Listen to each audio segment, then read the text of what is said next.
Yeah, it almost didn't happen, Creek. I did, yes. Of course I told them, and then they decided, oh, we better play this game. If Deluxe is going to be casting it, so we better play it. Do they not know who we are, right? Yeah, for sure. I guess they don't. They don't know who we are. What a shame. Oh well, it's time for them to learn. The audacity, yeah. The audacity of these guys not knowing who this is. They're still in a lobby of 10 people, and I was just talking to the admins before. It looks like it's still happening, right? The game. Yeah, it should still be.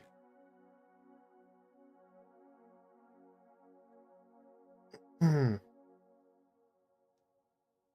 was just seeing, I think one team was maybe not able to play. Well, at least there seems to be like a half an hour delay, right? In one team getting there, which is fine. Half an hour is not too bad. Right? I can manage that. Okay, Krieg, okay.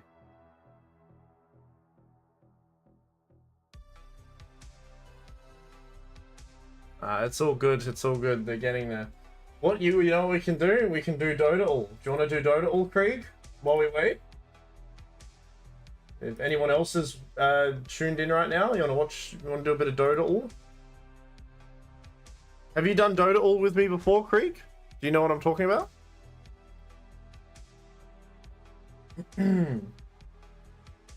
Yeah, play with, yes, it's a doodle. Have you played this? Dota duel. I always don't know how to say it. Alright, looks like it started, so we'll do Dota all, alright? I'll switch over to live stream. Hello. Alright, you wanna... Okay, so, you wanna see this? This is really cool. Alright, this one's simply... Guess the hero, okay? So we're going to guess the hero. I just played Death Prophet in that last game, so I'm gonna guess Death Prophet. Female, ranged... Easy, it's Drow Ranger. Damn. It's not Drow Ranger. It isn't a female agility. Is Wind Ranger agility or is she universal? Yeah, she's universal. I forgot. Ranged female. Multiple roles. Snapfire maybe? No, agility, right? Yeah, never mind. Snapfire's strength. Female agility, Venge. Okay, we're getting there. Female agility ranged. Female agility ranged. The agility part's the thing that's kind of making me... okay, no, I got a few. Willow. Wait, no, she's int, isn't she? Damn, I'm an idiot. Oh, no, it's not her. Hoodwinked. Boom. Hoodwink. All right. See? It's fun. It's great. Took me a few more guesses than I should have, but all right, that's the first one. Oh, I didn't look at the year at all. I don't know. I should have looked at the year. All right, quote. Oh, lone druid, you almost had me fooled.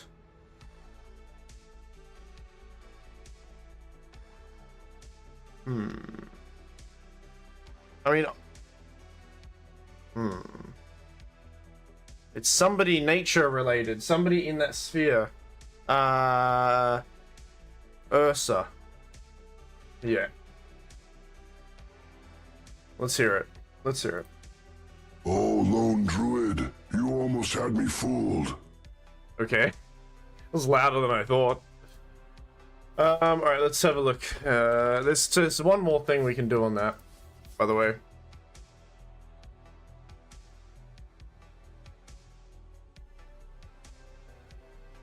Thought it was his bear. His bear doesn't talk. What are you talking about? His bear does not talk. All right, we'll do what we got one more. We got one more because they're drafting right now. All right.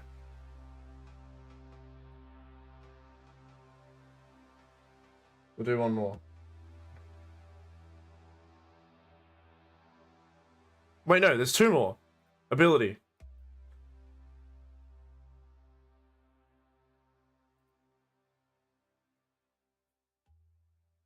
Why do I not know what this is? Ah. Thank you.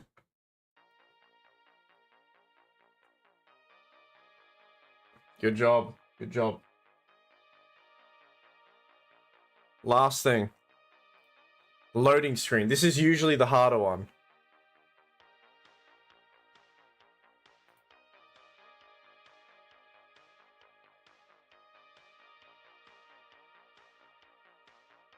The hell is that? Who is that? With long... It's Disruptor. It's not Disruptor. It's Lich with long hair.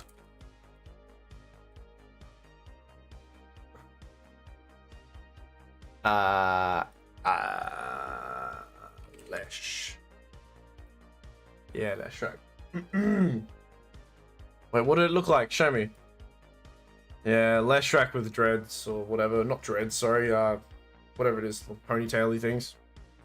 All right, that was fun. There we go, huh? That's every 24 hours it resets. So we'll have another one tomorrow, maybe. I like that Team Wipers actually have window wipers as their logo. That's pretty funny. Very hot in this house.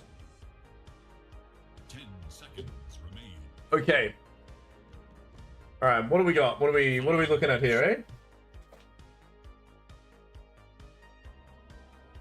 IO. Uh-oh, it's IO. What are they going to pair it up with? Kind of cool. I haven't really seen Capy Zebra. So I don't know necessarily what their go-to is. However, an IO first pick is really exciting for me. I find that very fun. I'm curious to see if the enemy want to try to completely counterpick it, or if they're going to try to maybe pinch a hero that gels well with IO. It looks like we're going to have another sort of save. So both pos 5s, I'm assuming, with the Dazzle and the IO here. What are they going to pair it up with? A lot of supports getting banned. A lot more supports than the last series that I casted in the upper bracket, right? In Div 1. However, as I say that, we have two core bans out. So it can be IO Gyro, it can be... Well, who else runs well with IO? IO Tiny, that's a bit of a much older classic combo. I wonder if people will bring it back. I don't think I see Tiny core that much anymore. 5 seconds. Regardless of him getting actually kind of buffed a little bit, I think he's still usually like a pos 4 hero.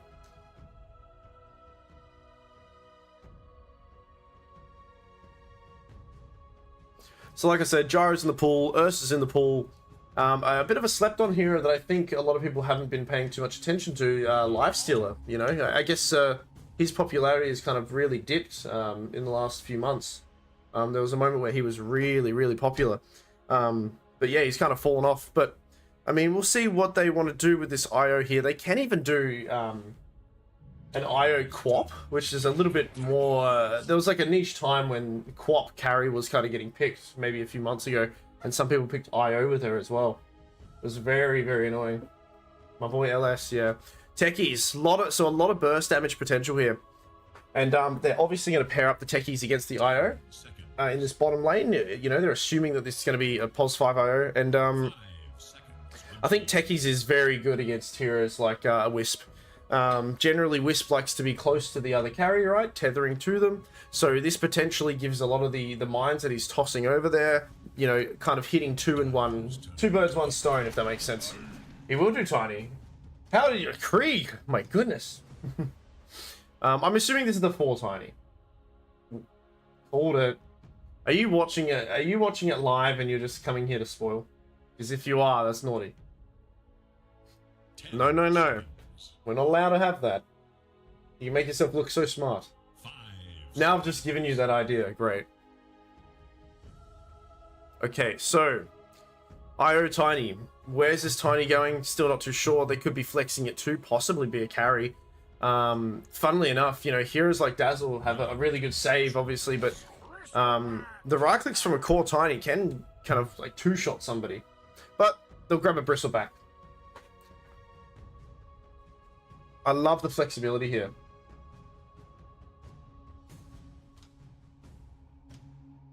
Yeah, I mean, seconds remain. they could have the Bristleback go down bottom. 5 seconds remain. They could have the IO go top with the Bristleback. That's what's really cool about this, right?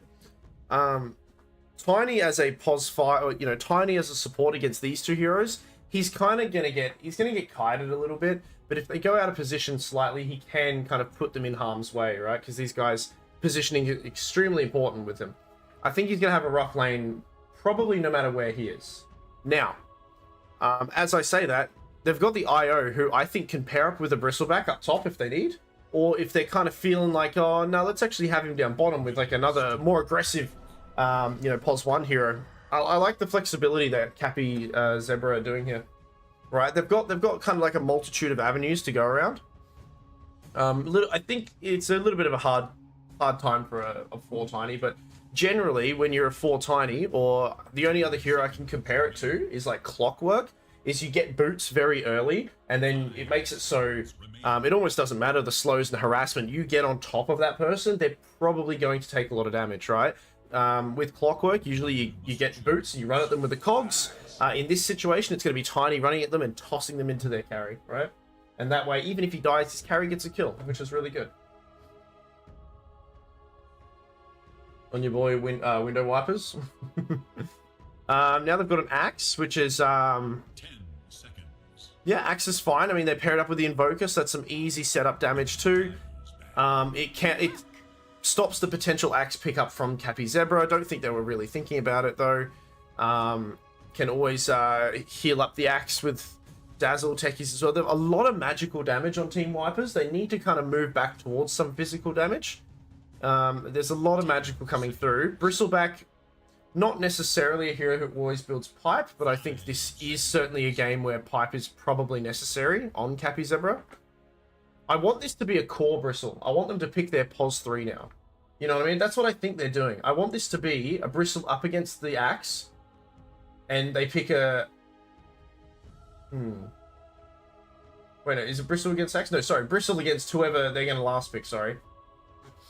Because they're on Dire, yeah. I want it. Yeah.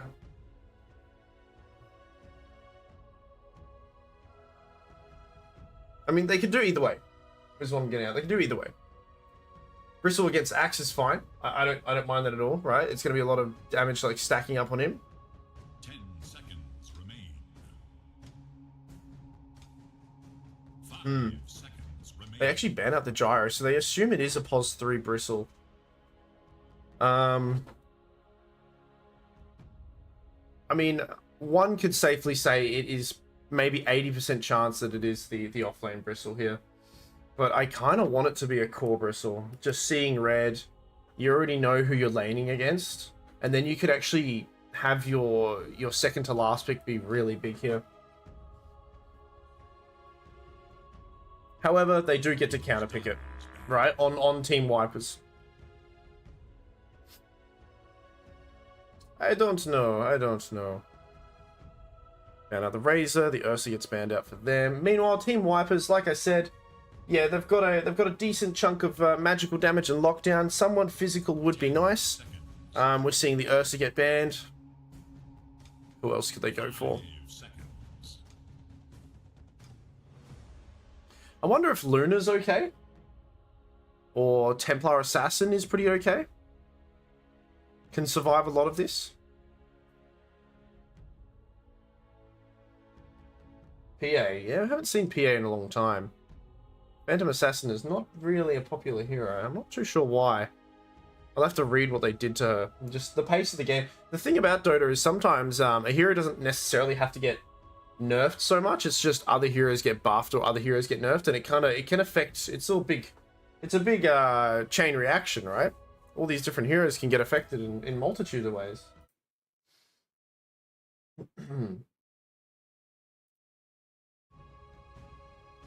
Well, they've got 18 seconds for their last ban on that reserve time now. TA, possibly? Maybe that's what they're gonna...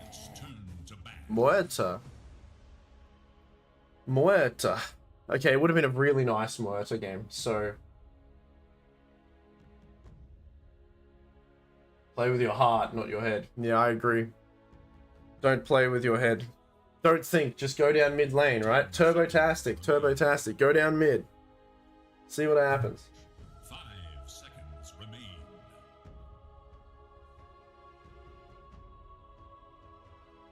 26 seconds left.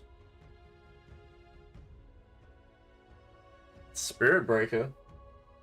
Dyer's turn to pick. Shadow Fiend actually first banned. I was gonna say, hasn't been looked at all. Meanwhile, they get rid of the Clinks.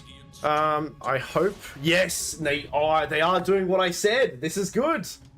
Enigma too. There's a few ways to cancel it, but yeah, this is a core bristleback. Unless it's the tiny core, but that'd be very strange. It is a core bristleback. I like this a lot.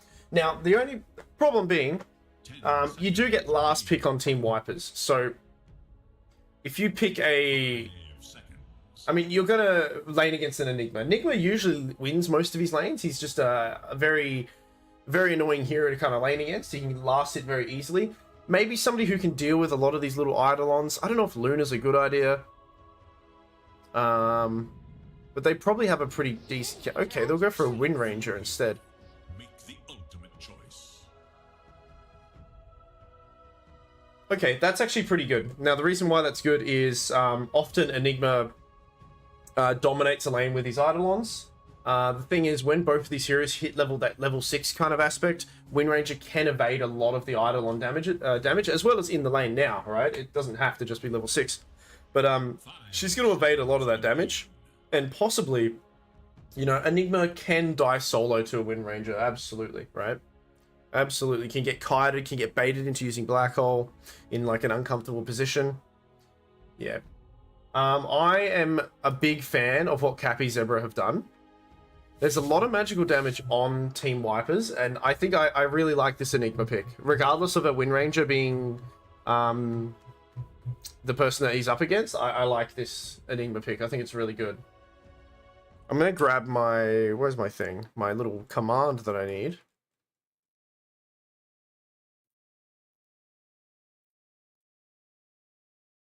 Alright. I don't know, thoughts? They did what I thought they'd do, or what I suggested, so they must have been listening to me, right? No, this is this can go pretty good.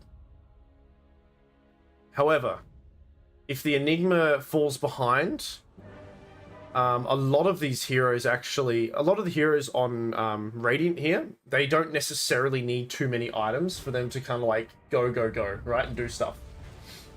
The problem here is these heroes need a little bit more, right? I think they need a little bit more time to come online. So I think Radiant are going to be a slightly stronger. It all does depend on how this Enigma plays. Cannot escape me. What hope have you? A welcome manifestation of randomness. A dazzling death.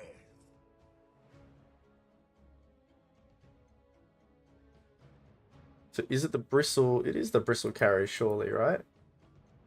Yeah. Damage follow-up during Black Hole.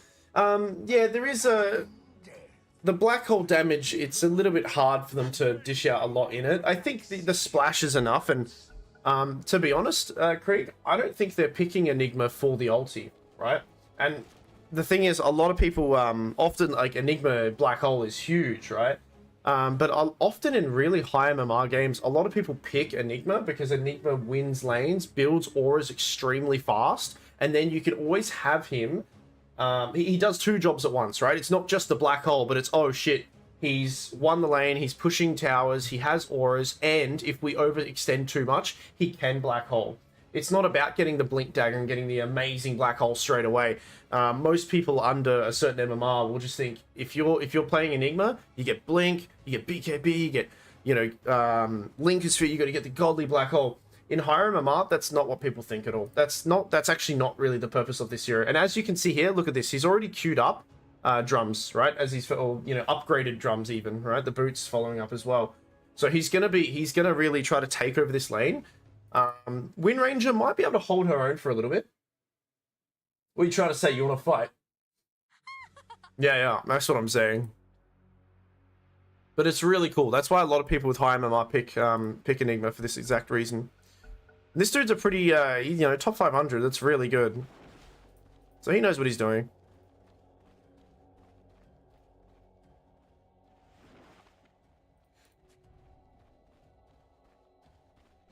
Little bit of a discrepancy between the MMRs here, maybe slightly. Look at this guy's picture. That's awesome. Chick magnet. That's hilarious. That's very funny. All right. Best of 3. I'm gonna see Capy Zebras. Is they gonna be? What are they doing? Taking on the window wipers or the team wipers? No, I'm not calling. No, not stupid at all, Krieg. If anything, it's an extension on the natural thought that people have of Enigma, right? You're telling me things that are good, like black hole. Yeah, absolutely.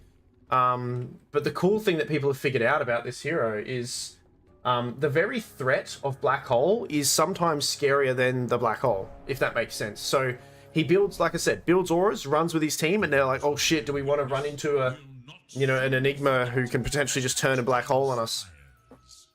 I really want to watch this lane. And I had a conversation with Godot about this. Godot's a very high MMR Dota player. He's taken a little bit of a break. I'm not sure if I've seen him play this year. Australian fella, and I've casted with him before, and he plays a lot of Enigma. He's a POS3 player, and he kind of had this conversation similar to me about a lot of offlane heroes and the niche picks, especially Enigma specifically.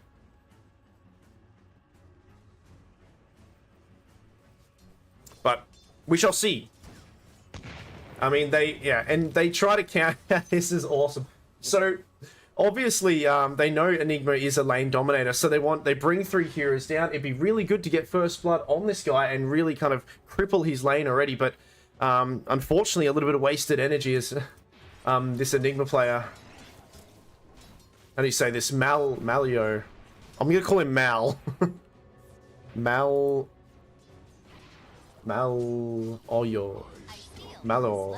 Something. I don't know how to pronounce people's names. Meanwhile, I'm also happy about it being a carry bristleback.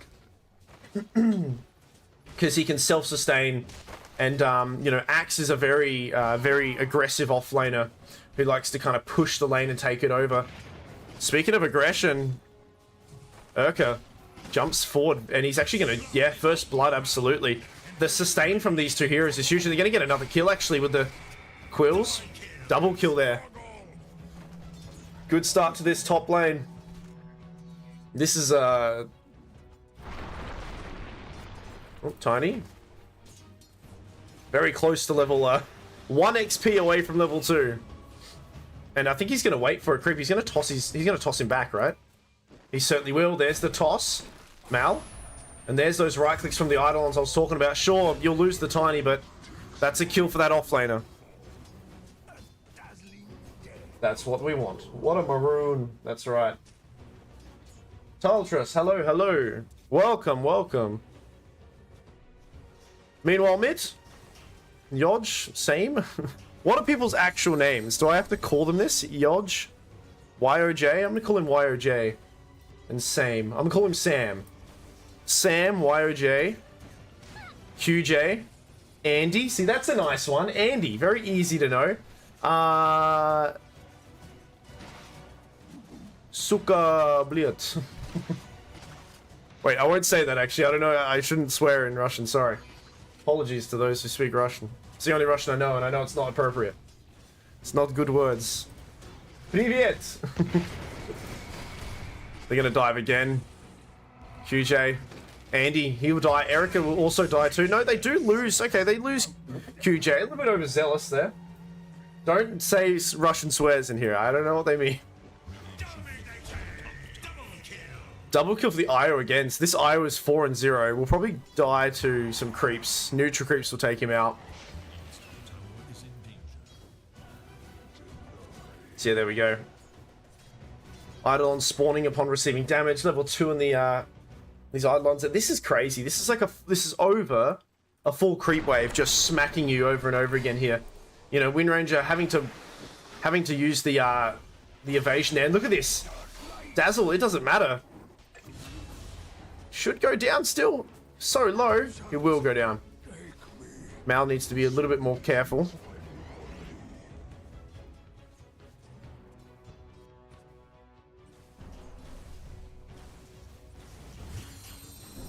Yoj and same.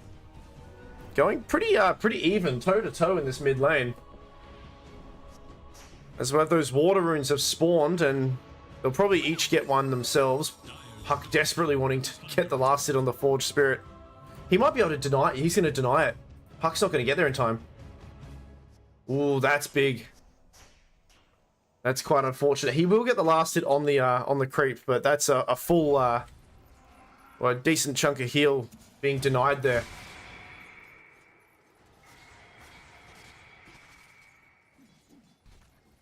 Yeah, Andy 14 compared to the 22 on QJ.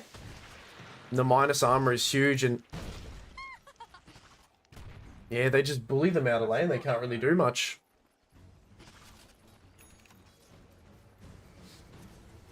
I wonder if swapping the supports would have done something. Solo killed to same in the mid lane. That's not right. That is not right. So Yoj will take that kill. I think Erica's best bet here is to stack for the axe, because this lane's already, this is already a disaster here. This is already pretty rough for Radiant. So perhaps Erica can stack and maybe contest runes and pressure mid a little bit, but you don't really want to leave your pos 3 to this sort of onslaught. It's a very tricky one. And because of those kills, IO already, you know, Tranquil Boots, so the bonus regen there, it's giving a lot of HP. Andy, he has a few, he can turn this around maybe with the magic wand. TP out from Erica, good job. What can you do? What can you do about this? It's, you know, 6 minutes into the game. Speaking of 6 minutes, the first rune will spawn. Same will pick it up. But this offlane, this Axe is having a really rough time. 31, or sorry, 30 to 1, and then the 17-4.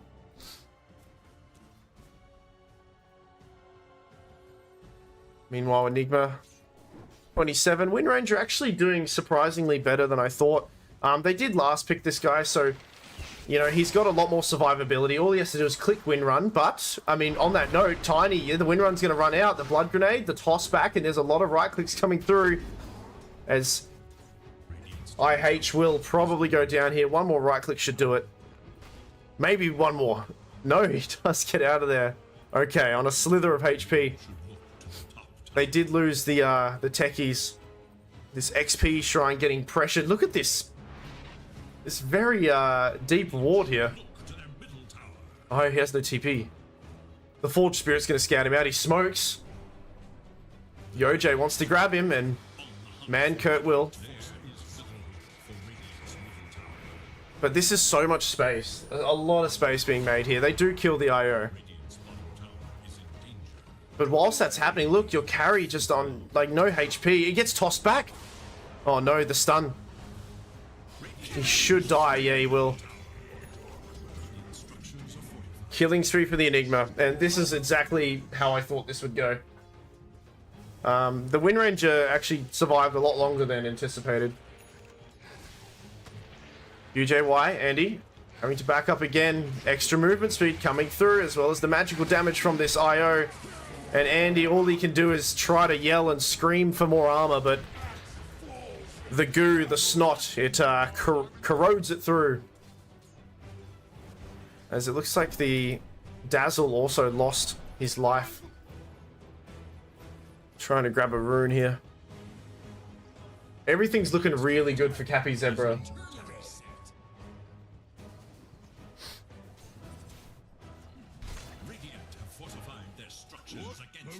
So now it's to the point where usually at this stage of the game, the Enigma, he's going to finish off these boots soon. He can actually stay here kind of solo for a little bit. All they have to do is just ward this area up, and then Tiny can help just gank other lanes and maybe help open up this mid tower here.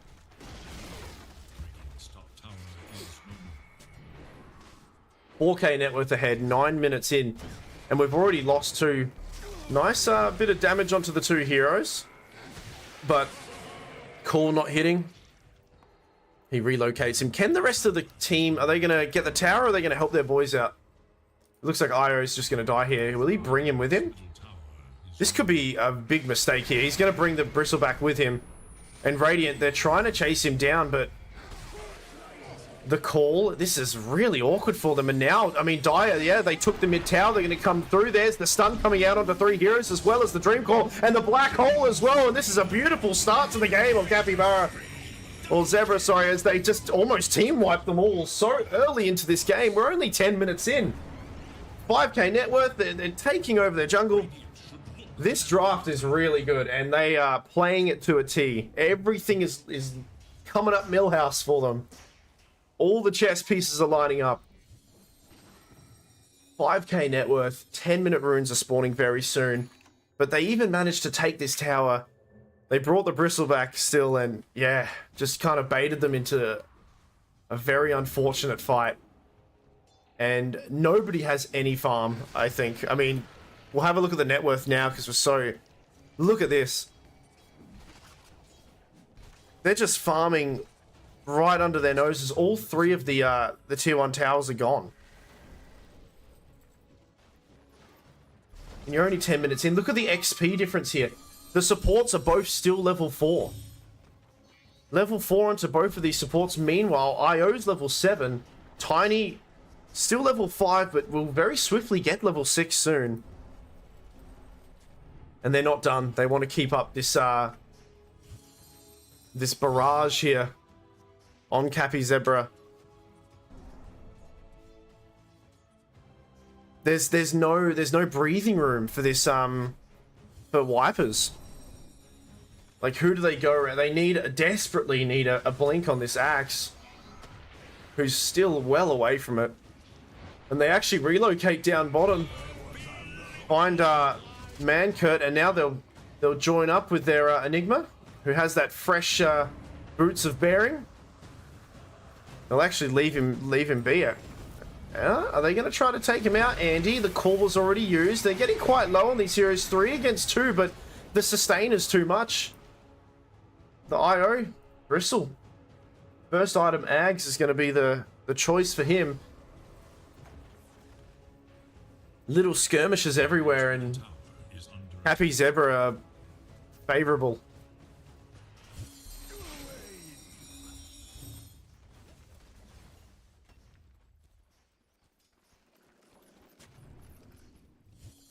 They desperately need, I mean, they've got a Meteor Hammer on the Voker. I think they really desperately need this Blink Dagger on the Axe, but he's got nowhere to play. Now, I will say, as a little bit of a window or opportunity, sorry, for wipers is, you know, we're only 12 minutes into the game. So if Capy Zebra don't respect tier 2s enough and they kind of dive the tier 2s, I think that the magical damage from this Radiant Squadron can absolutely punish them, right? There's no reason to be diving tier 2s right now. They've won all their lanes, it seems. They've taken all the towers. They're taking the farm, which is good, but if they dive too far forward, well, it can be a bit rough. But on that note, they actually are going to fight in the triangle. Puck with a nice bit of magical damage bursting out. Andy trying his best to get a chop down, but it doesn't go down. And even the Wind Ranger, I mean, can they at least kill this Tiny, for Christ's sakes? Tiny will go down finally, but you trade 3 heroes for him. Same. Okay, double kill for HTF. IHTFL. What a cool name for me to say in the fights. I'm just going to call him HTF. Yeah, in the middle, right in the cups of it.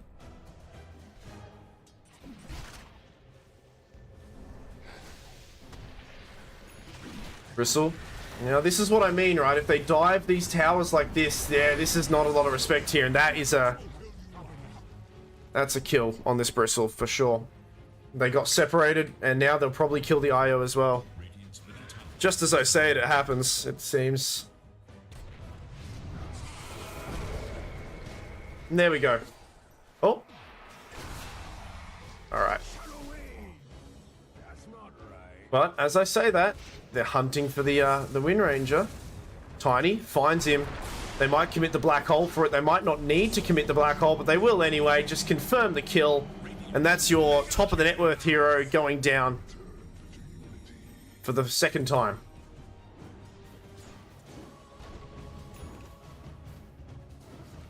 But, yeah, Krieg, this is what I mean, man. Like, the Enigma hero, the black holes have been really good.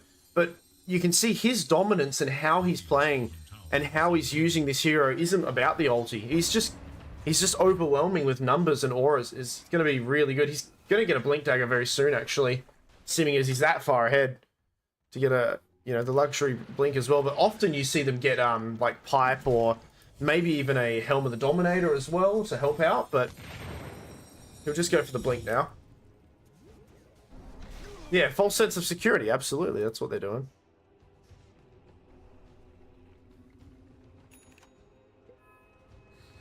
Double damage is up top. How's Axe going with that Blink Dagger? I think he has got it now because of that that deep dive from the from QJ, who has his own Ags. Now it's a smoke on smoke. They want this Axe call to be... It's got to be worth it. You got to call somebody in the back. You need to maybe take this IO out, or, you know, possibly the Puck, if anything. Eager to know Dire's whereabouts. Radiant's middle tower is Now Puck is not here. They're going to go for... They're going to go for the Bristle anyway, but the IO saves him, yeah? Takes him out of harm's way. It was looking a little bit spicy there. They will lose this Enigma, though, because Puck is not here for this fight. IO probably going to bring back the Bristle, I'd assume, because there's the double call, the Sunstrike as well. It's a lot of damage. The IO will crumble down. Same coming in with a lot of magical damage in the back lines. He's going to try to pick up a few for this Dire Squadron. 2 for 2 trade-off so far. Tiny, not enough mana. Yes, he does. He can maybe toss back the Invoker. He certainly will. Invoker gets tossed back right into the hands of this Bristleback, and they do have enough vision to take him. And it is going to be another team wipe, it seems, man, Kurt. No, he will just live. Good initiation, but, you know, they've got an IO on the team. So, of course, they're going to save the Bristle. You can't be calling the Bristle like that. You know, they almost killed him, right? They got him quite low, but IO, yeah, just quick on the fingers, just saves him. You got to call someone else. You can't have that be your blink reveal. It's got to be either Puck or IO. Possibly the Enigma if he's out.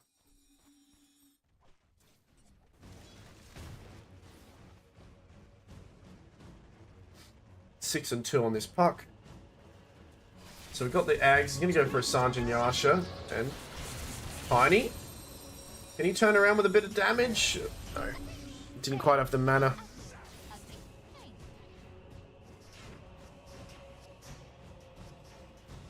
Nice little solo kill, but it's a 9k net worth lead still for Capy Zebra.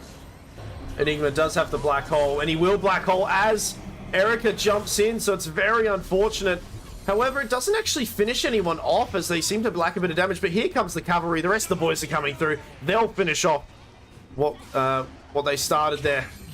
Even killing the Wind Ranger as well.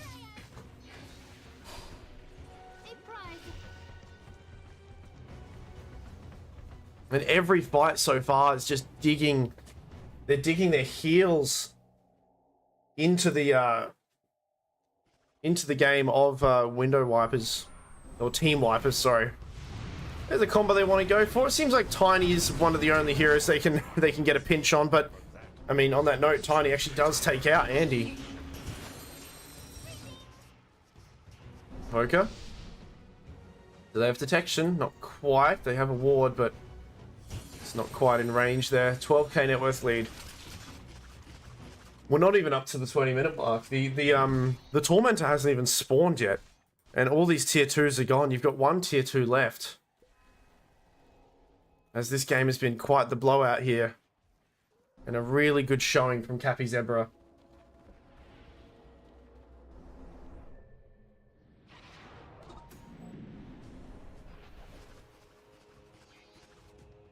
I will say though, you know, Voka soon will have this Aghanim, so that magical damage coming out from the Cataclysm is going to be big, and to combo that with Axe's Cool, there is certainly a possibility to kill some heroes very quickly.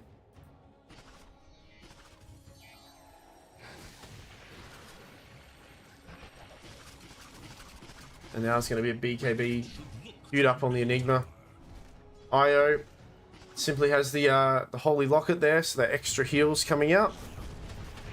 They've got a ward. They're going to chase the Voka. The Tornado does delay things a little bit. Do we have any TPs coming through? He'll go for a TP out. And almost hitting the range there on Tiny, but not quite.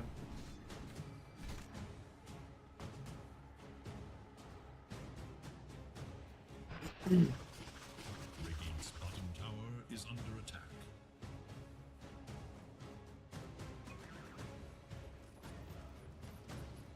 Radiant's top tower is under attack.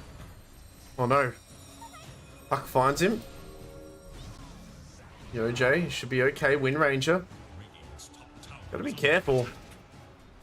They've actually got a very deep ward on the high ground here. So they don't know about that. There is a shield rune. He does spot out the pos 5, but now look, there's a Cataclysm. Does seem to be odd. There's an engagement actually up top as Axe has to TP out. QJ right-clicking away and takes out the techies. They do lose the IO, but look at that double stun. Voka gets tossed back. The combo wasn't quite there. It's a nice save from Man, but is it going to keep Invoker alive long enough to get anything off? There's a black hole, but it's not lasting very long as Yui has actually stayed alive for a lot of this. A lot of heals coming out from Mankurt, and this is a little win here. A much needed win, but a positive fight. I'm going to have a look at the recap. Oh no, maybe it's not worth it now as you lose your carry again. Damn. Just as I say it, right? Caster's Curse. They still get a bit of gold out of it.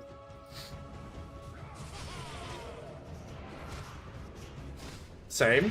Oh no, they don't quite land the combo there. However, Puck, he will back off as the aggressive relocation coming in. QJY at 21 minutes into the game is diving into the enemy base.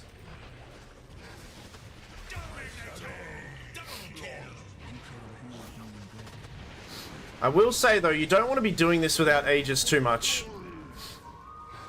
Probably want to get Aegis before hitting these towers, but I mean, Yoj, Andy with a call, does dish out a lot of damage onto QJ. The Sunstrike, not quite enough though, as they've lost Yoj. They're diving very deep though.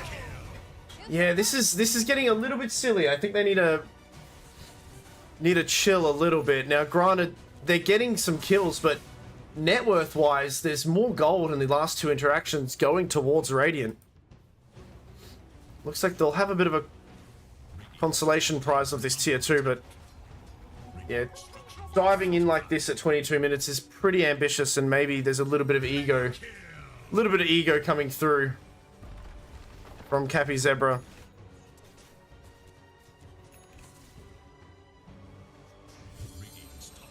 Roshan is bottom for two minutes.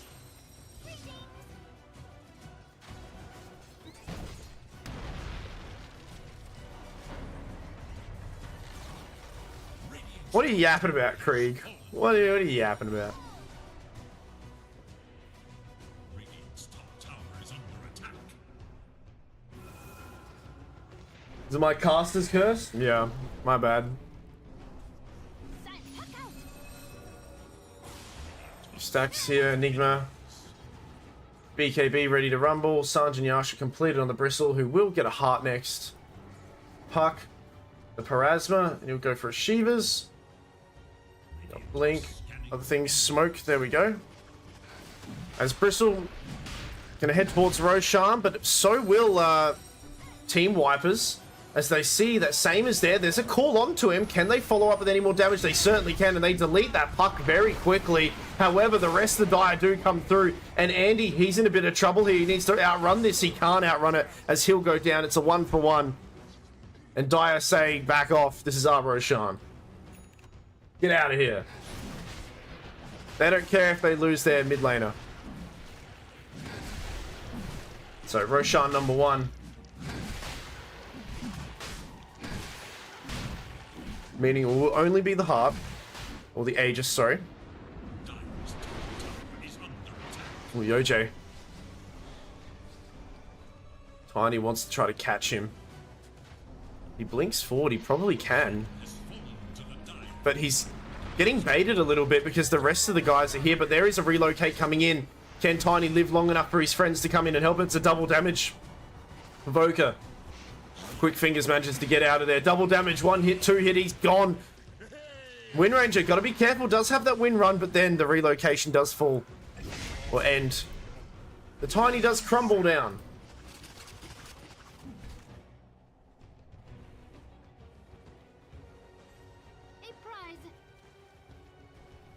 The 20 to 36. 15k net worth. Ahead for Capy Zebra.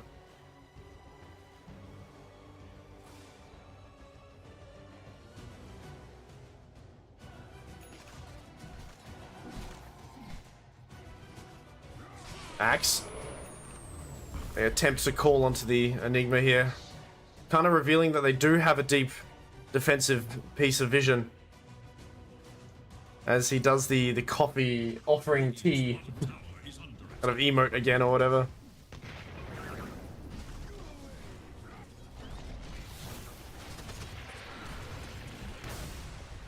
Well, with Aegis, only 3 heroes right now. The rest of the boys are going to come down. Enigma looking for a good opportunity to get a decent black hole. Axe jumps in. The taunt, they're going to try to reset. And they've pulled this Bristle back. Here, IO getting ready to kind of do things, but it looks like the Dazzle's trying to stop him as well. And pushing these guys off, so there's going to be no black hole, at least yet, as Puck does jump down. He's kind of discombobulating them, making them focus on him. There's a lot of distractions here. As they're slowly chipping away at these racks. Gonna watch this Enigma though. The Enigma Black Hole, the BKB. And that's onto 3 heroes. And it's 3 heroes that do matter. They do throw the save onto Wind Ranger. The heals as well. Isn't enough to keep him alive. He does get out of harm's way. There's a buyback from Techies, but they already got what they came for. The Rax is gone. Voka, meanwhile, runs through to the backlines very bravely, trying to get a kill, but he just instantly goes down. And now Voka dead for about 50 seconds.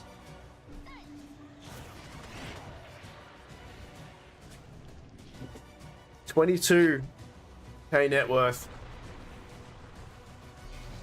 As they're just continuing. There doesn't seem to be stopping this wrecking ball here. And that is this carry Bristle. I was saying I was very impressed with it, how they flexed it, you know, they made them think it was a pos 3. There we go, toss back the heal, the save, it is there. Invoker does buy back. Andy with a nice call, and there's a big Cataclysm. It's a lot of damage onto Q, but he manages to live through it anyway. The IO heals are so much. However, Mal, he'll get right click down. He's going to go. He's going to be dead for a while. As Same trying to go in. This win rate is so low. They're trying to get any sort of kill they can, but they're really pushing the limits of their heroes here. Tower's gone. I don't know if they've got a vessel or anything to throw into this guy.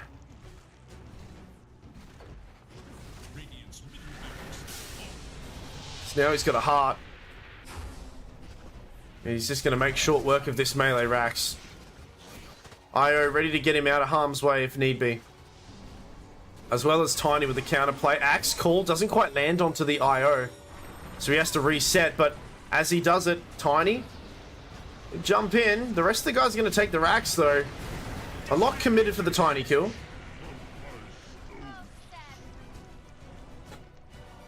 Slowly peeling away at these buildings. Scanning for enemies.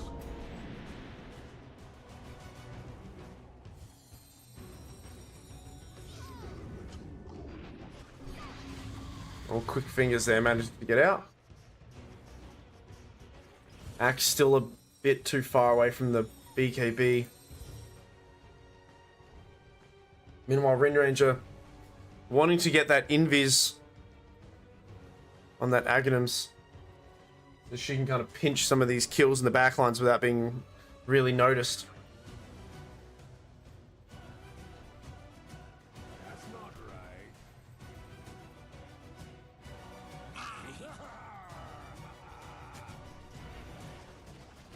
There's one set of racks left. Dire, they're not done yet.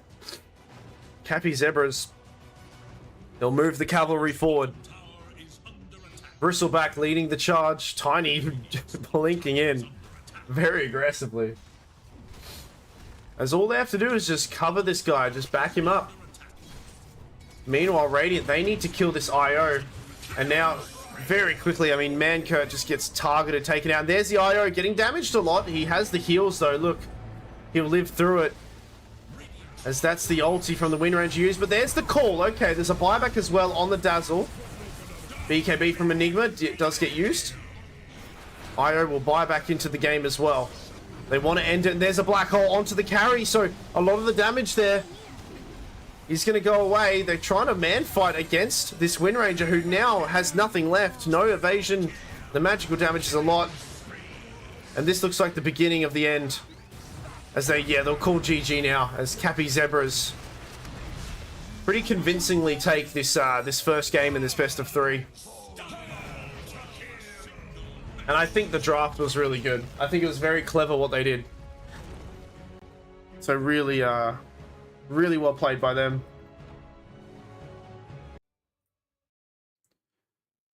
Okay. We have a little bit of break, huh? Actually, it's almost like we don't get a break because these guys just what's it called? They go straight away after. See how if the other stream's still going on too. Yeah, he's chilling. He's chilling. All right, that was good, man. That was really cool. Yeah, I mean, I said it in the drafting stage. They had a lot of magical damage on Team Wipers. They answered that with the Wind Ranger pick was pretty good, and she actually did pretty decently. But this, all these other lanes, the lanes all kind of crumbled down a bit. I think Wind Ranger did better than I thought she should have and would have. But eventually it was inevitable. The Enigma pick was huge. He won his lane. They took towers so quickly, and they just weren't ready on Team Wipers. They just continued to onslaught and really cripple Andy's game. He couldn't get any farm at all. And yeah, this Bristle IO up top, I kind of thought it would happen, and boy did it, yeah. It really showed them. So I wonder if there'll be any extra, some bans coming up around the IO or the Bristle or something like that. But a really nice, nice cheeky outdraft, I think, to be honest, and little switcheroo at the last moment. Some could call it cheese. I'm gonna call it, I don't know, strategy. Very smart strategy. Anyway, I'm gonna get a drink and we'll be right back for game 2, as it seems that they'll be usually they're very quick in coming back, so I won't be too long. But game 2 very soon between Wipers and Capy Zebra, with Capy Zebra very convincingly taking game 1. Lower bracket, best of 3, division 1 of this Get Good league here. So I'll be right back, guys. Give me 2 seconds.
Alright, we are back. There we go. Radiant must choose. Good on you, mate. And we have a Largo. Uh-oh. Very brave pick here. We've had a lot of mixed opinions about this hero, both in the pro scene as well as just regular pubs as well. You know, with a lot of people arguing, you know, Seconds. Largo does have a niche little window where he can be quite good in some fights, but you almost really need to cater your team towards like a certain type of play style. Sorry, choking on water. All right, let me turn this off and go back to live scene. So yeah, you really need to cater your style a little bit. The dispel in lane is pretty okay. It's pretty good. But apart from that, you know, there's not much damage coming out on lane. Now, the hero can farm. You know, his W is really strong, as well as his E, and you combo those together, you can usually kill a creep wave at I think level 3 of his W. 10 seconds remain. And it is strong on a lot of other heroes that do like 5 seconds. kind of ticking mobile ticking kind of damage. I'm thinking like well, heroes like Beastmaster, ironically. Leshrac is really good. Puck is pretty good. A lot of these heroes who can kind of jump in and out and just do little pokes and bits of damage, or a lot of damage over time. So I think Largo, he has his own niche little spot. Okay. Alright, we're good. We're all hydrated up.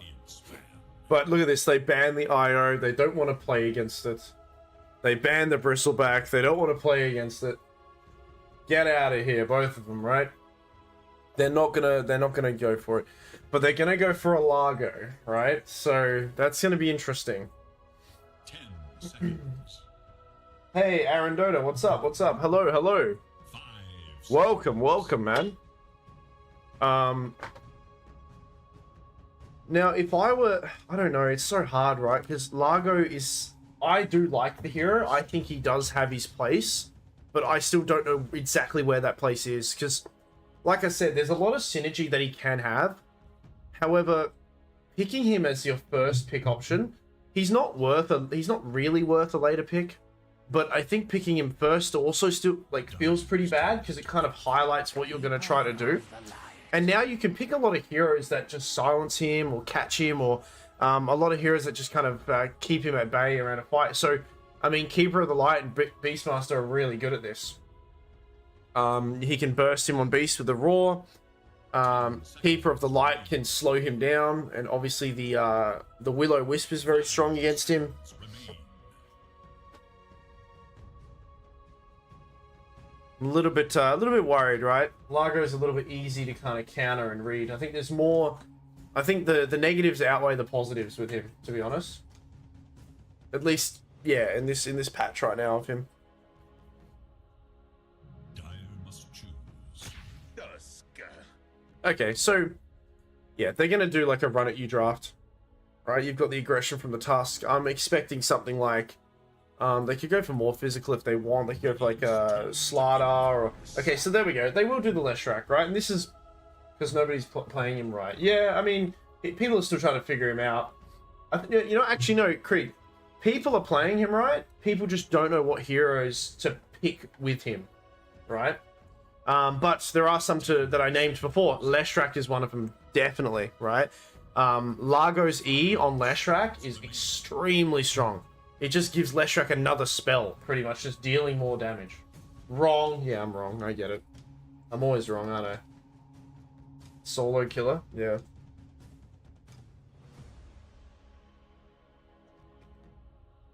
Okay, so... They've got a pretty... Oh, they've already picked the Beastmaster, though. I was going to say Mars is really good here. But they've already picked the Beastmaster. They need a hero that kind of stops things. Now, they do have some form of that with a Keeper of the Light if he gets an Ags, but I'm assuming this is... I don't think this is like a mid-keeper. I think this is a support keeper. Radiant must choose. Okay, Phoenix. That's cool. That forces the aggression to like kind of halt a little bit, make them focus on this egg. And if not, they'll all get stunned. So I can see why they've picked this Phoenix, but 10 seconds Now there's a few holes in the draft though. Is this a... 5 seconds. So 5 Keeper, 4 Phoenix. So Phoenix and Beastmaster together are actually very strong. Man, the lanes are looking pretty good for Capy Zebra. Because like I said, Largo, he doesn't really offer too much in lane. So I think, you know, against these two, he loses anyway. And now even Tusk, you know, you can run away with, well, you can fly away at least with the Phoenix. Keeper of the Light might have a bit of a tough time.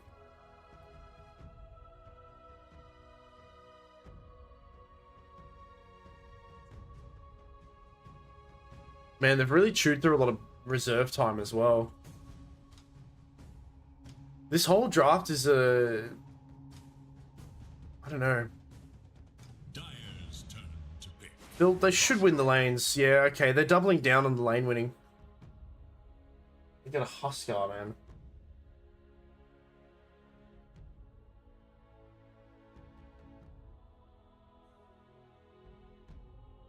I really like it. I think Capy Zebra... And this is what I mean, man. They pick... So you pick Largo first.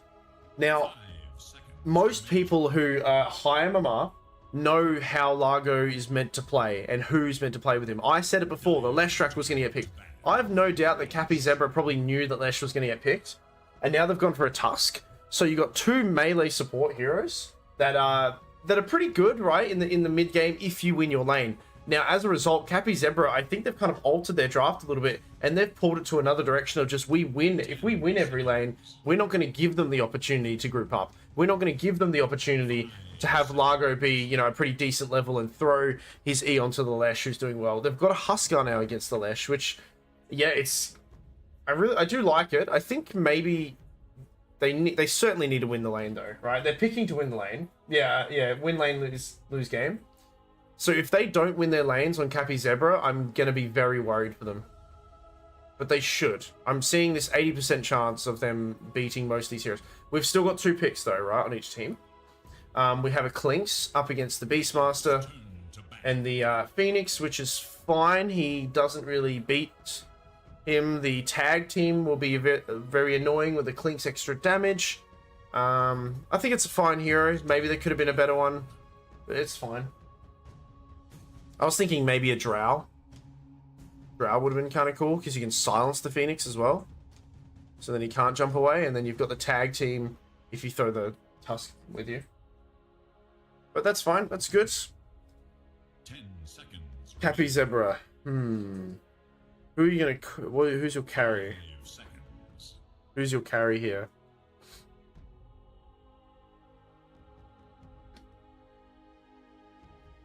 They need to be able to do damage and keep up and like catch these heroes. These heroes are going to run a lot. So who do you pick that's going to catch somebody like that? I'm a bit biased because I said it last game and I played a game recently. Again, he's not very popular though, but maybe Aghanim's Lifesteal is pretty cool. Not necessarily good against Tusk, right? Tusk can snowball and save people, but yeah, Ricky's a good choice, actually, Creep. Ricky's a good choice.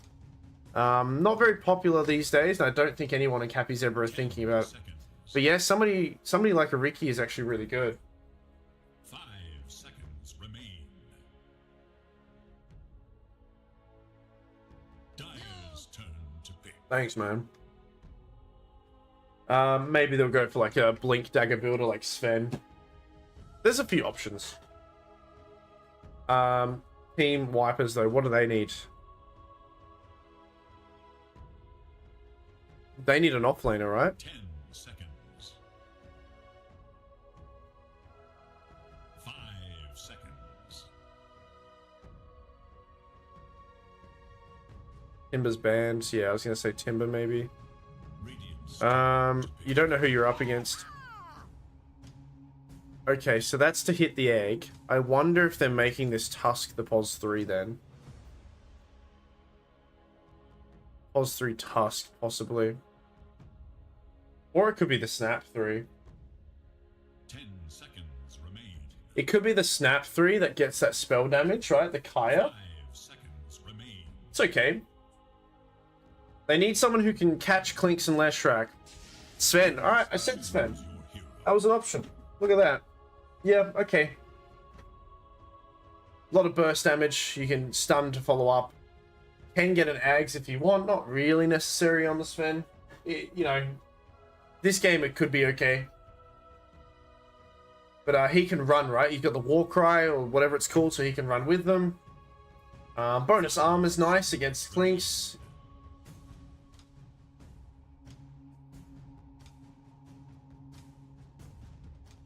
Wait a minute. Is it a 3 Largo? Oh no. Maybe it's a 5 Tusk. Which is okay, that's fine, because Clinks and Tusk are nice together. Yo, Jay's let it's a. Is it a 3 Largo? Andy played POS 3 before. Ay. Okay. Maybe they're just swapping roles, right? It's probably a 4 Largo and like a 3 Snap. I think I like Capy Zebra's draft a little better. I think they win their lanes. Yeah, I don't really see. Maybe. No, I don't see them losing any lane. Hold on, we'll have a see of where people go, right? Because I might be acting a bit silly right now. Bit of a silly goose. Is this a 3 Largo? Are we griefing? Are you okay? Am I okay? Are you okay?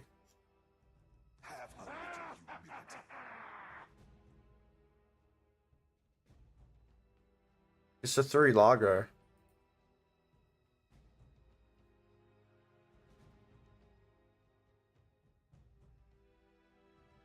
They are okay. Huh. I think they're really just hoping that Leshrac does, like, they're gonna run with Lesh. I think there's a lot of pressure on Lesh to win his lane against the Huskar too, of all people. Right? Win your lane, Lesh, against Husk. Oh, that's a mean riff.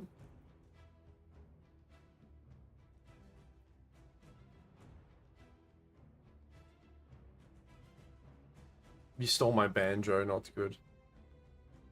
Oh no, he had a banjo? What the hell? No, I know what that is. Yeah, Largo Tusk, I mean, just looking at the support duos, if they can do comfortably, if they can kind of come out unscathed a little bit on wipers, I think they have like a little window where they can be quite strong with their Leshrac. But if I'm playing on this Dire team, I'm probably just trying your best to block camps, right? Or block the enemy, you know, from pulling, or stop them from pulling. But apart from that, you maybe stack for your Lesh and guarantee, right? You're up against the Huskar. Just take every rune. Like, deny, like, make sure these power runes and these runes are not going to the Huskar. Now, Huskar probably will not even really give too much of a shit, but it's all about, like, forcing attention away from those lanes that are a disadvantage to you. Possibly pinching some kills somewhere else. What is the graphs? Look at that. 54% chance. Interesting.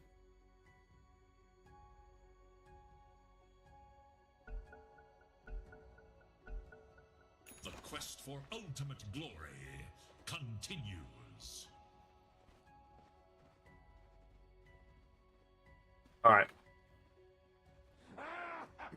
So unless I'm wrong about where, like, if one of these guys are just doing a different role, I think it is the POS 3 Largo, which he's just gonna kind of be the aura builder, right? And a lot of offlaners kind of, you know, do this build.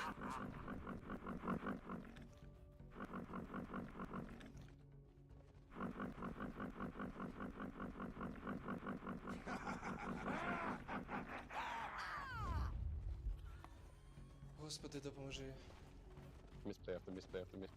The hell was that? Do you guys see that? He just licked his butt. Seconds to battle. He just licked his butt. Oh, that's disgusting. Like this. What the fuck?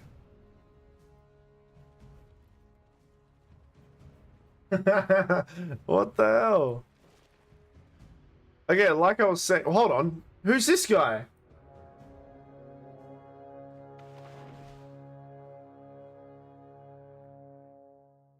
This is a stand-in? Of the universe. Uh-oh. The pride of 10 people on the line. This Oh. is Dota. Doesn't want to trap him. Where'd the other carry go? They swapped carries. The dude who played Bristleback is no longer playing. Something, it was like 3-letter acronym. I can't remember.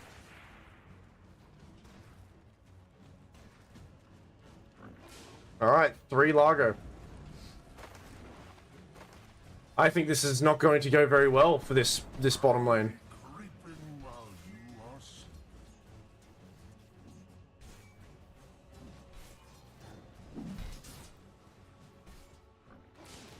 Snapfire, gonna kill. Oh no, they swapped, okay. No, QJY was the carry last game, right? But who's okay, I'll check it out later. I think there's been one stand-in and some other swap arounds.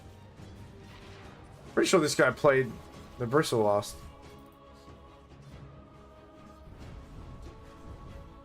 HTF, HIFTL. No, he's playing here, Krieg. That's this guy. I'm talking about the Radiant team. The guy who played Bristleback last game. I think it was QJY. Oh no, you know what? Let's find out. Let's find out. What was going on? Nope, it's not gonna let me. QJY and the pos. Wait. Mal and UCare. Are they still in this? Yeah, Mal's here. So their pos 5 is left. Well, their pos 4, right? Whoever played Tiny has been replaced by this guy, and now they've actually swapped roles. That's interesting.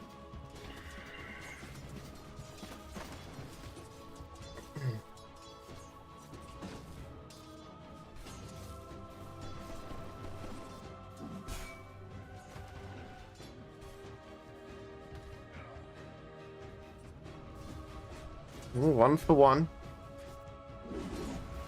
Oh man, the axes. Brutal.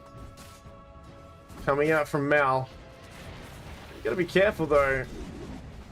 Use of that tag team. You don't have HT to help out. There'll be a bit of a reduction on the axes and they're gonna stack up a lot. He actually gets another hit onto HTFL. As well as a courier kill. Meanwhile, Yoj and... Okay, that's pretty good for Yoj actually killing the Huskar first in this lane here. That should be Huskar favored, I think.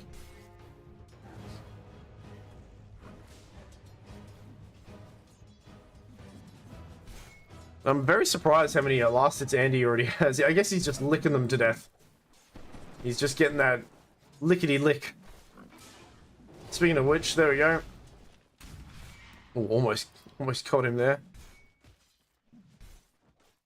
3-minute Lotuses. It looks like he grabbed it there on Andy. Meanwhile, up top. Oh, speaking of top, they lose the coddle.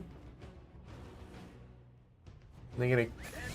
I mean, Mal's just gonna keep diving through. He does have this Lotus as well, and he's gonna get both of these guys. No, he does. Okay. Double kill for Mal.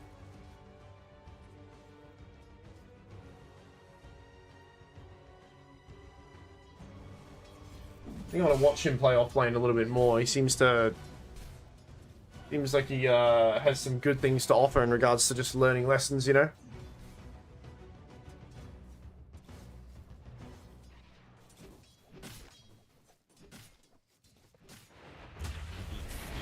Alright, this is what I mean. You needed those early rotations here. And that's exactly what they're doing. So they'll take out that Huskar. And meanwhile, I mean, the Coddle, he's going to get slowed down. It's only a matter of time. The creeps will probably finish him off, actually. One more hit should do it. Can they see him? He's running away in the tree lines. Snowball won't connect, but the shards, he'll have enough mana. Alright. Because, I mean, I was saying they shouldn't be winning their lanes, but funnily enough, they're doing exactly what I suggested. They're just going to move around a little bit more, right? You know, there's not much you can do up here on Tusk. So just really help out your Leshrac. Your Leshrac needs to be the one to kind of snowball and get the game rolling. You know, you've got this POS 3 Largo, which, you know, I'm still hesitant on. Not sure about it.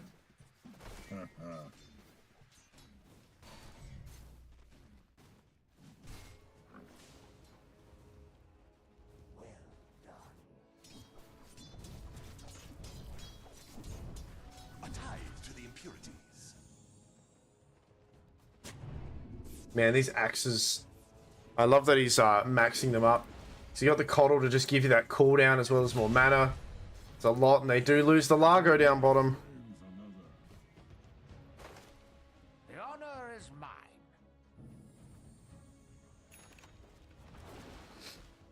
6 minutes.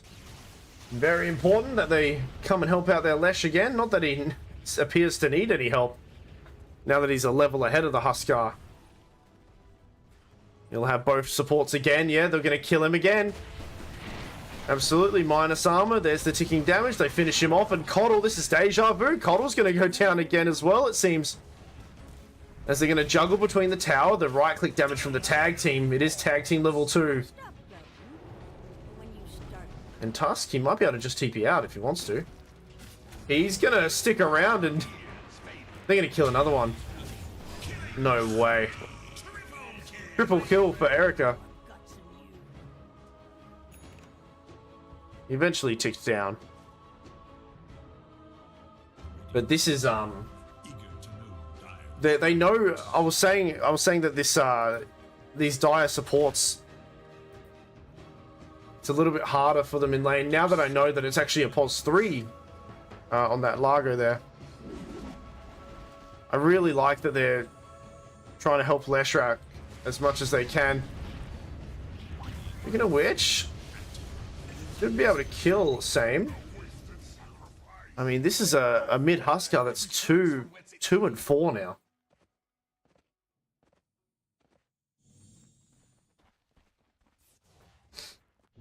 Oh, first Raw used. He did go in Viz. The ward will get placed down. Pushed out of into an awkward position too. If they don't know what they're doing with the heroes, neither does the enemy. That's true, right? Like you said, false sense of security. I mean, Largo's got some pretty good last hits, but I mean, you know, the hero itself is... I mean, it's pretty obvious what he does. He's an aura, you know, dancing around level 6. There's not much plays being made. There's a lot of emphasis on Leshrac winning this mid lane, and so far the supports have done a beautiful job of making sure that he does. And you know, he's level 7 now. Blink soon to be completed. You know, Huskar, who's a hero that should be usually winning their lane, and they did pick the Huskar into this Lesh, so they were anticipating it to win. But a good showing here. And look at that, they've even got stacks they're going to take too. And this is looking really good for White, as now they'll lose the Coddle. He'll buy back. They don't want to give up all these stacks right now. Sven comes in, ulti committed as well from him. One more right click should do it. Can they get him out of there? No. They do lose Yoj as the rest of the boys kind of scatter like little bugs. They got to get the heck out of there. Snowball to prevent your death? No. As there was a buyback, and they will have Sven farm up this stack now. Who, let's not forget though, Sven has been unchecked, right? 2-0-1, he's at the top of the net worth, and so is this is Mal on the Beastmaster, so they are getting a lot done on Radiant. I think Wipers are doing a pretty good job, despite, you know, having, I think, a lane disadvantage. Radiant's bottom tower. But it might not be enough.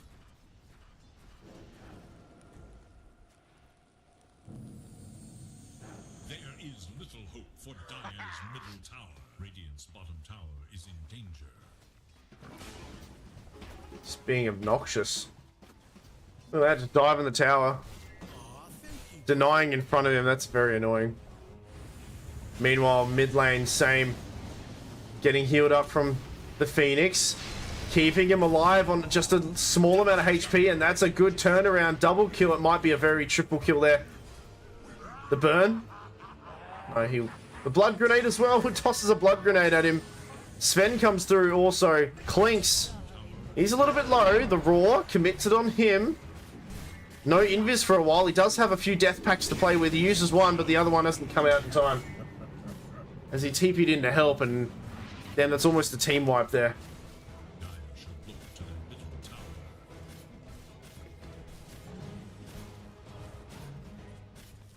And just like that, 2k net worth swings in favor.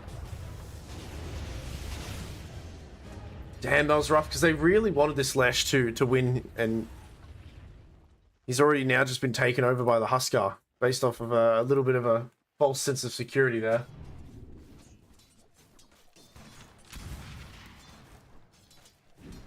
(13-12). We're about to hit 11 minutes.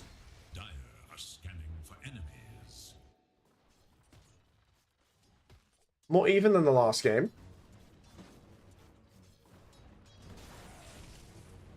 Ooh, Huskar's very low.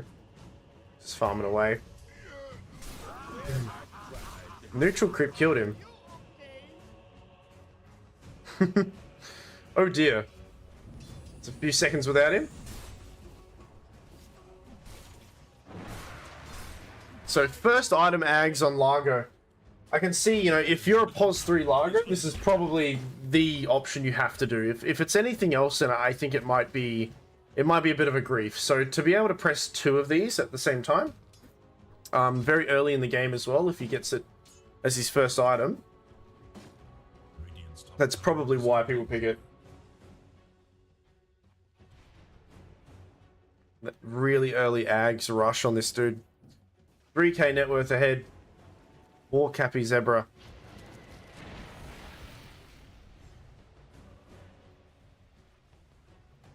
We get a bottled shield rune there. should look to their top tower. They'll smoke up with the shield rune ready to be used, and it looks like they might go for the portal or potentially use Clinks as bait. We'll see what they decide to do here, as it looks like, yeah, they're going to use the Clinks as bait, Radiant are scanning for enemies. but There is little hope for unfortunately the smoke kind of gets revealed, and it doesn't seem like they're going to get much. Now they're going to, yeah, they'll decide to go through the portal now. But this is probably a pretty easy play to see, and actually there's a ward here from Radiant. So regardless of them being smoked or not, but I believe one here isn't, yeah. Erica. They must see this coming. Toddle. Oh, the snow... The ice shard, sorry, doesn't quite catch them. TP in from QJY. QJY with an egg available. He's going to have to pop it. Can they hit the egg in time? A few more hits should do it. And no, they're not going to hit it in time. One more hit. No, it blows up. Snapfire was too busy ulting. They roar into the Clinks, and this is a disaster here for Wipers, as they almost get team wiped. That's such a shame. Snapfire. Ooh. I mean, the egg kind of had to be used, and it wasn't the best egg, but Snapfire was too busy Mortimer kissing, just and he didn't use that little shredder to take out that egg. I think if that egg died, that whole fight would have been a lot different. But Phoenix will still go down. is under attack. The Dire scan on the hunt for Radiant forces. Nice pinch of the XP there from the Keeper of the Light. So he'll head on out. Radiant's bottom tower is structures against attack. 7k net worth ahead. Bottom tower is in danger. Now, what team did I say I liked better? I think I liked, yeah, I liked Capy Zebras Radiant's bottom tower better, and I was saying that Dire, they needed to win their lanes. Which they didn't, you know, they had some valiant efforts there, but they haven't really. Dire's top tower is under attack. I don't know, they haven't bled too much. The later the game goes, it's going to be a pretty interesting thing to see when this Largo gets this Ags. Look to their top tower. It's either going to be really strong or not strong at all, and we'll have everybody determine and put the verdicts down on if Largo is good or not, especially as a position 3 hero, right? The offlaner. Got it.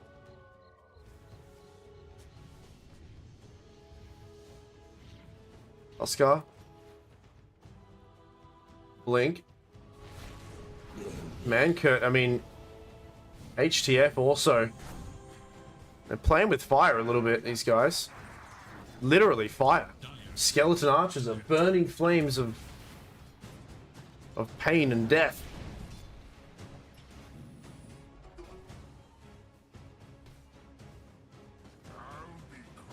I haven't really kept track on Andy, but I want to watch him throw his Croak of Genius onto the Leshrac. Dire's top tower denied.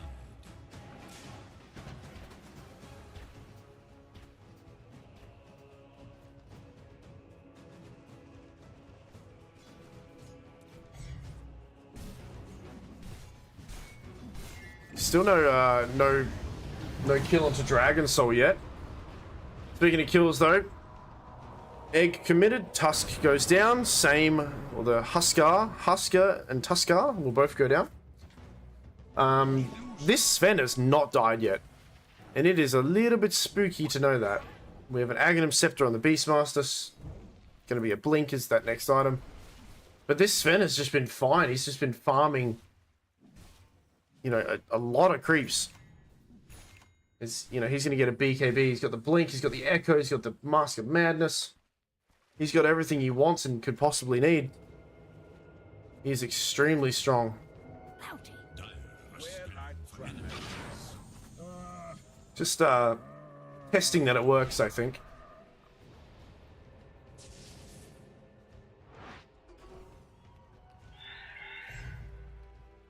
Alright, we have the Ags. Now what? We're gonna get Sanj and Kaya. Okay, it's a lot of damage there. I see what you're doing. Magical damage additional. Well, I tried. He's gonna be very mana dependent though. I think he's getting a soul ring, that's why, right? He's gonna get a soul ring too. Radiant's middle tower is under attack.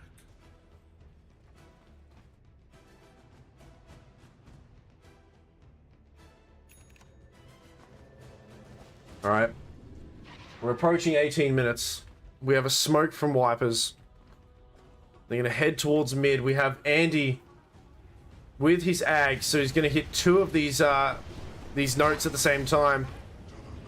And without him even getting there, they actually make short work of same. Radiant structures are 5-9 on this this Husk. Mr. Huskar. Radiant should look to their middle tower. Dire's bottom tower. I mean, HTFL is just going to, yeah, finish off this tower soon. They see the TP out from Mal, because they've got a ward here. And Tusk jumps forward, punches up in the air. HT wants to come and help out if he can. He roars onto YOJ, but the damage is already done there. The egg, it's a little bit too close. Can they hit it? Surely they can. Finally they do, and that's a very swift and a very swift end to Capy Zebra's defense there.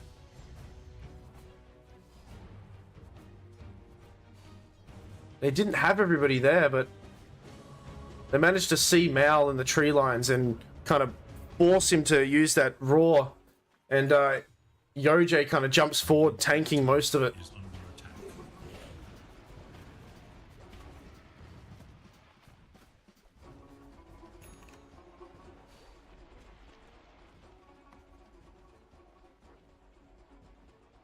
The AoE damage is crazy here on Andy. Scanning for enemies. Oh, he's even got the Searing Singlet as well.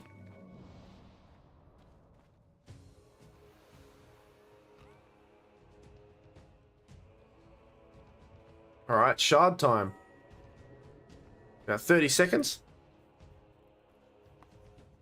Radiant's bottom tower Still 4k net worth for Capy Zebras, and you know, this Sven, I mean, they're getting a lot of kills on these other heroes. A lot's happening. It's pretty good to see, but this Sven, he's worth a lot, and he's got a fresh BKB. are scanning for enemies. Seems like the 20-minute shrine, it's on the menu for Wipers, but they're gonna run forward on Radiant. They find someone in the tree lines as well. There's the kick up.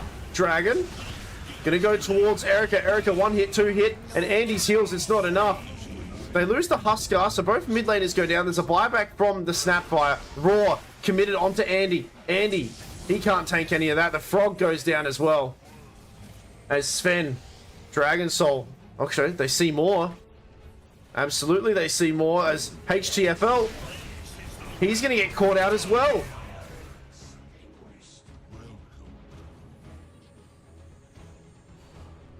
And that's... Oh, Snapfire. Oh, no. There's going to be a dieback. Yeah, he's going to die back here. That is not good.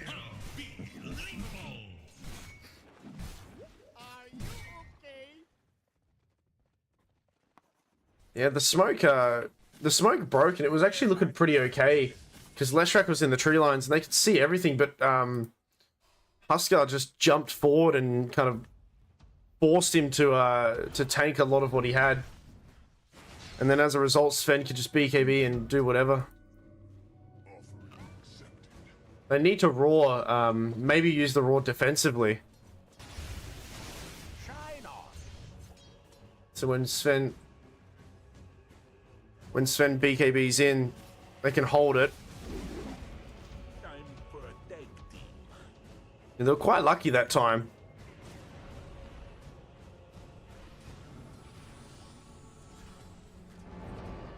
They don't even need to use the roar at all. The Sven's jumping in. He's doing enough.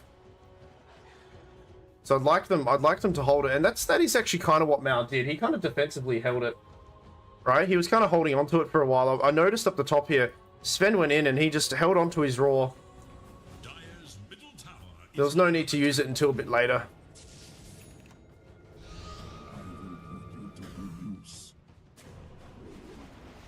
Mankurt. Uh-oh. Snowball. Krieg, what are you talking about?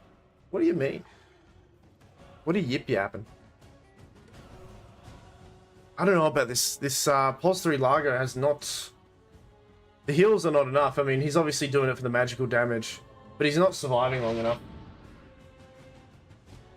Dragon Lord. It's a cool name.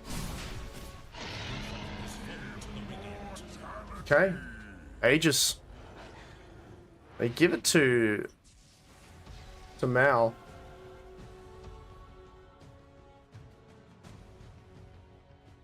Is it Dragon Lord? You're saying Dragon Lord, Dragon Soul. Did I say Dragon Lord?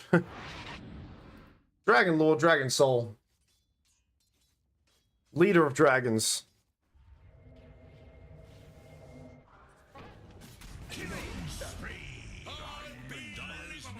Mankurt.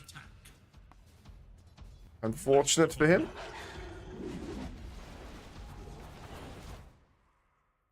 They still have a few towers here.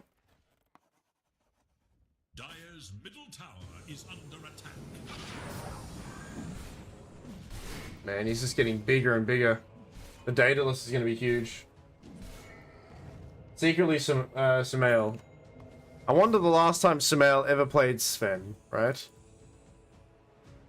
He did actually. Does Sumail still play carry now, or is he still mid? I don't know.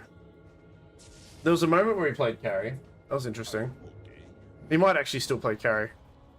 Dire's middle tower is under attack.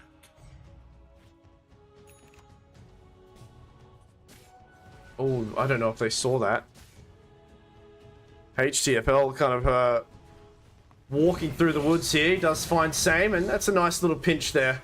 But the rest of the boys are coming. They see. They're pinging him out. Can they get some vision there in time? They're thinking he went north, but he actually went down to the tree lines here, and very brave of him to stick around. Radiant's top tower is under attack.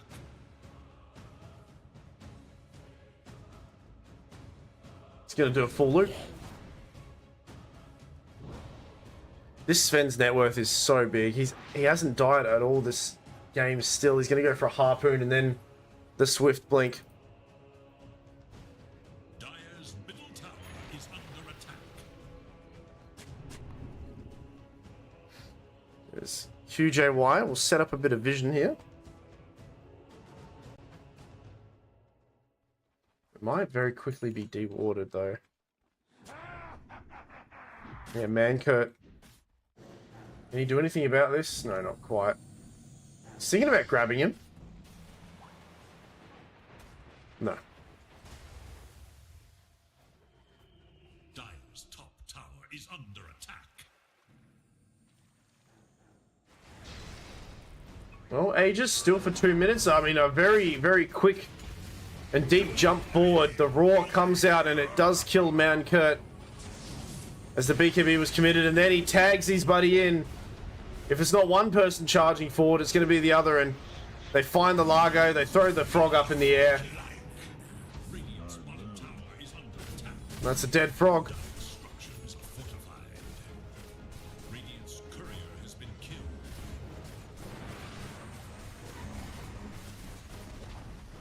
Dire's middle tower has fallen. Tier 2 mid will drop.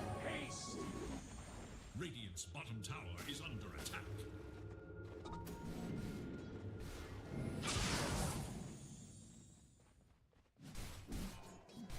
They've still got a few towers to kind of chip through here. This whole bottom lane needs to be pushed out as well. I think Clinks has done a really good job, as well as I'm not sure who else has been down there, but they've just continuously shoving this this bottom lane here, making it very annoying for Radiant.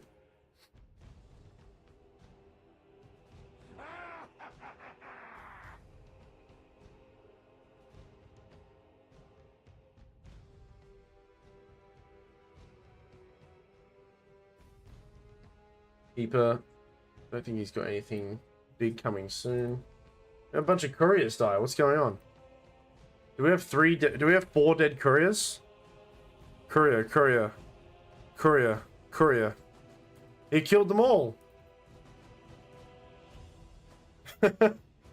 I see courier dead. Courier dead. He killed 4 of them. It's impressive. That might be... Yeah, it might be worth a kill there. Probably. Not a very high value kill, but a kill. Sure what we're waiting on.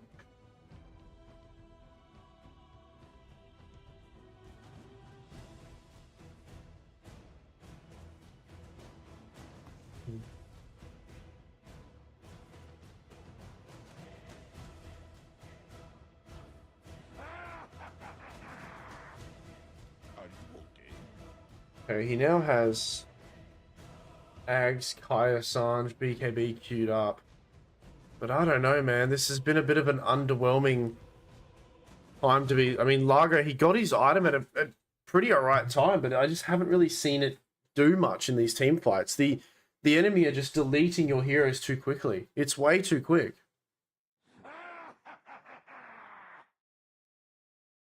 Question mark?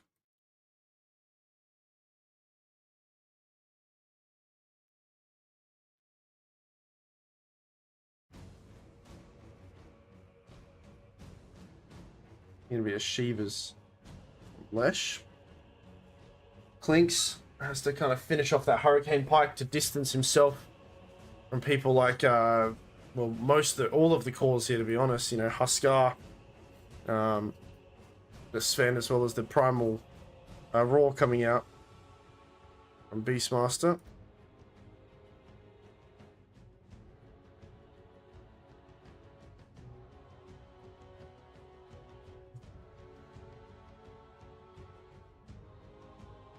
Get it back. Well, I We got a minute left on Ages.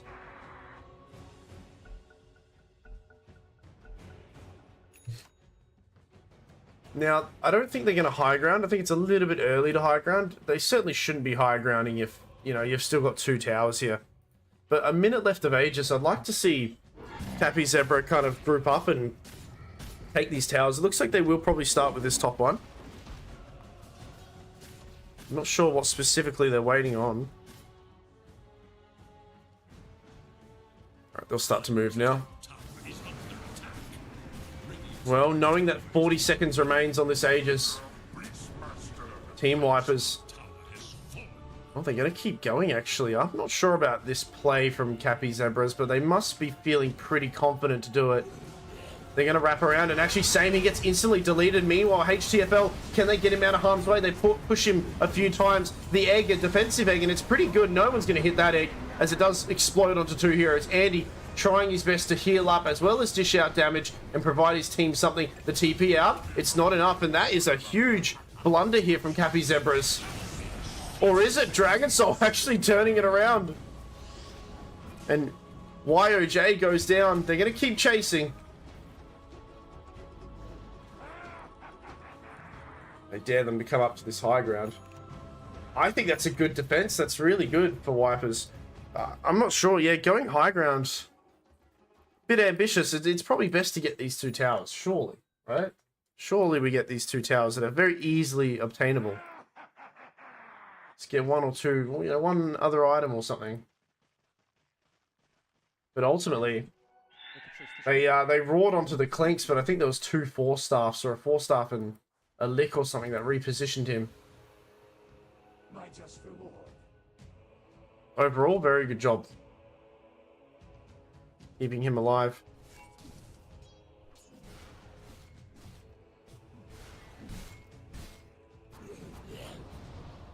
Uh-oh, Clinks and Sven. They're right near each other. Tower is under attack.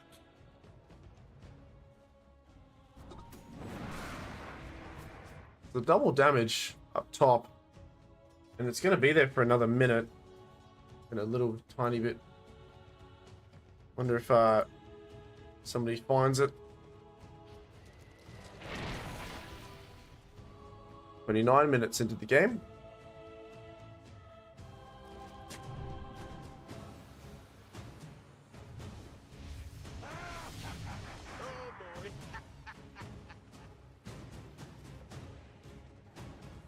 Got a Lotus.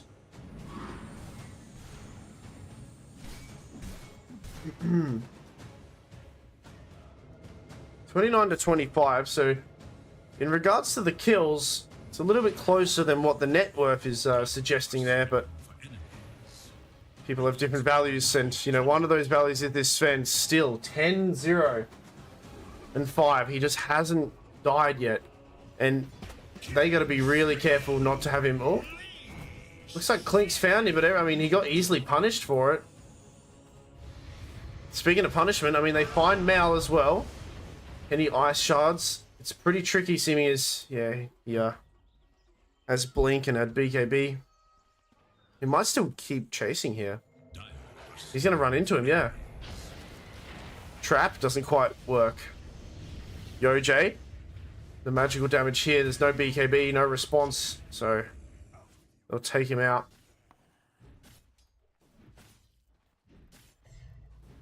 No, Krieg, not nearly tier 5s. We are not playing Turbo, unfortunately. I know, I'd love tier 5s at half an hour in a normal game when I play. That'd be crazy.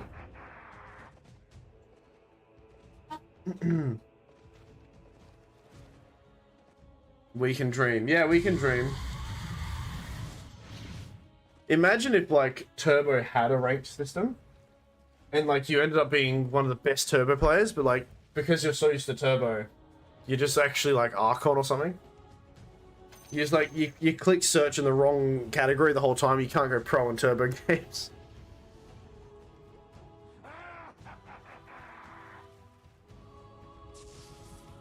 Dire's bottom tower is under attack. Wouldn't surprise you, yeah. Radiant's top tower is under attack. All right, bit of a stalemate here. I think Capy Zebras, they should. They're gonna get Roshan soon, but they need to pick up the pace a little bit. You don't want to give them. Don't want to give Clinks enough time to farm up so he can, you know, go around the map and delete. I mean, he's already showing that he can very swiftly end someone's life upon the right circumstances, but you don't want him to be doing that to buildings soon, you know?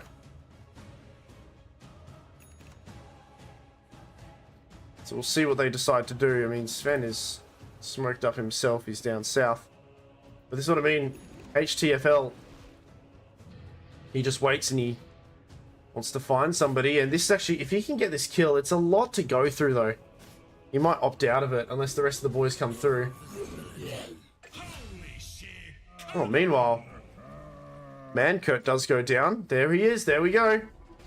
Extra damage. What can you do? The TPs are coming through. The Lincoln Sphere. So no raw. A fresh Lincoln Sphere on Andy as well. Mal. Glimmer. Erica trying to guess where he is. Oh no. They take out the Clink so quickly. The egg, it's there as well. And this is, I mean, this is actually looking pretty good for Radiant here. Yeah, the egg was really nice. And they took the Clinks out so quickly. That's such a shame. The idea was good. It's a trade for both, but the idea here to, if they killed this Beastmaster in this initial fight here and he didn't get glimmered, would have been crazy. 33 minutes in. That's exact. Roshan is still bottom. And he will be for another minute 40. Alright, alright. Go to bed, go to bed. Thanks for hanging out, man. Appreciate it. Catch you on the flip side. Oh, thank you. Thank you. Appreciate it. Thanks, man. I'll talk to you maybe tomorrow or the day after. Cheers. See you later.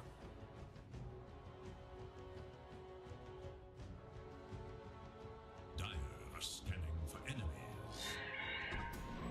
Yeah, they still want Roshan. Team Wipers, they'll set up a few wards. They're smoked up as well. They want to slowly creep their way towards this bottom Roche pit. This is Roshan number 2 of this game, so they'll have that banner as well as that Aegis. But they're a little bit hesitant. They don't want to venture too far out of their area, seeing as Radiant are so far ahead in net worth and items. They'll need to have some sort of unique movement. But now, it is Capy Zebra's turn to smoke. As they scan, they know someone's there. Andy. And they'll make short work of the frog as the frog just melts away. The Lincoln Sphere doesn't matter.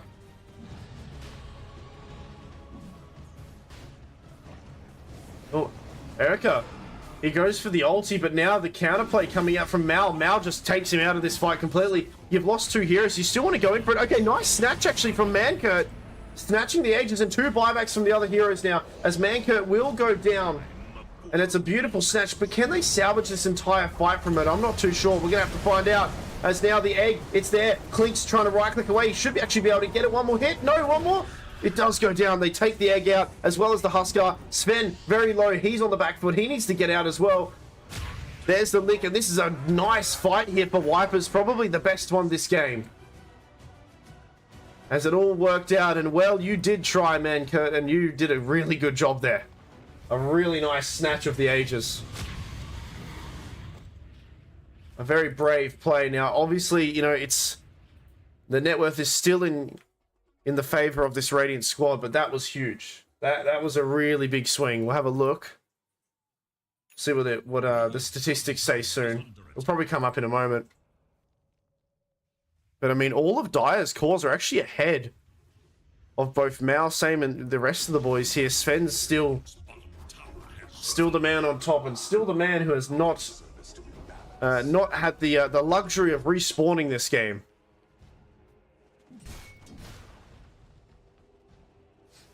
It's going to be a lot of gold to whoever kills him. Radiant's middle tower is under attack. And now, I mean, who took the banner, I wonder? Fallen. Is the banner still there? Radiant's middle tower is under attack. Banner was Huskar has it, I think. Yeah. Well, I tried. Well, he tried.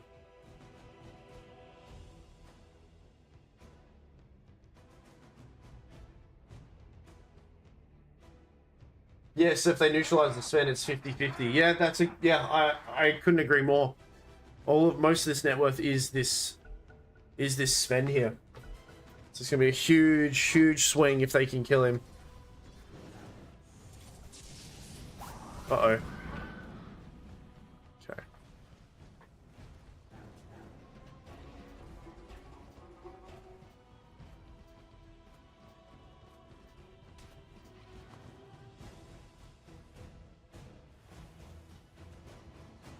Radiant's bottom tower is under attack. Refresher on Leshrac. Under attack. Huh. Why is he going refresher? Is it really worth getting refresher? Does it... Oh, right, yeah, of course. I guess so. I don't know, I think maybe he needed like a hex or something instead. Are you okay? I'm okay, yeah. Are you okay? Radiant's I think they needed... I think a hex would have been much better. dire. But we'll see, I haven't seen refresher on Lash before. Sven ulti jumps in, deletes the snapfire, and now uh-oh, Tusk. He kicks him up. He has to try to get out of there. There's a roar onto Andy. Andy, he can't play the tunes. If you're stunned, he will go start playing now. The egg does burst through, and they've actually lost the Leshrac as well in this fight too. I think he got pulled under the egg or was in a very awkward position. Buyback from Tusk. Or Huskar, sorry. Wait, no, Tuskar. Husk. Let's have a look at the buyback statuses. They go in, they take Sven out very quickly as this Clinks dishes out so much damage. Largo with a fresh BKB is just jumping forward, giving everybody extra damage. Nice TP out from Mal. He just narrowly escapes that. As this Sven has now died, let's see how much gold somebody got. And that somebody was probably the most important person. Clinks is looking pretty scary now, as he has a lot of gold in his pocket. And Sven's first death. He'll eventually get a an Ags. I wonder if he's getting a Lincoln Sphere or something.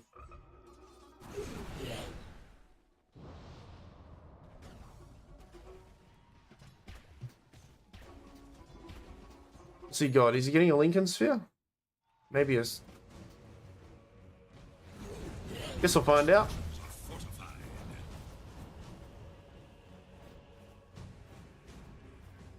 Fortification. 40 to 34. Bottom tower is under attack. Yeah, he's got his own Lincolns now. So we've got a multitude of Lincoln Spheres. And, you know, Andy, as soon as he gets that shard, though, that's going to be another set of Lincolns, potentially being, you know, 3 in these fights here. Bottom racks getting pressured. HTF. There's a jump in from Yoji as well as Mankurt. And Sven's still dead for 10 seconds. This bottom racks is going to go down as the Burning Army finishes it off, and they've taken what they wanted, and they're going to sneak out like little thieves in the night playing the banjo. So they all TP home.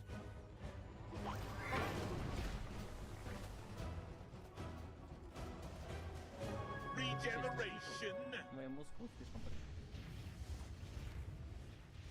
Is everybody getting a Lincoln's? No, okay, he's going to get a E-Blade. I was going to say. Just Lincoln's galore. I'd like to see Largo get his shard. So we can add some of this, some multiple people having the Croaker Genius would be good. Dire are scanning for enemies. Well, that net worth. Now all of a sudden it's kind of, the game is in a little bit of reach here. 74% for Dire now. Since Sven's death. The huge swing.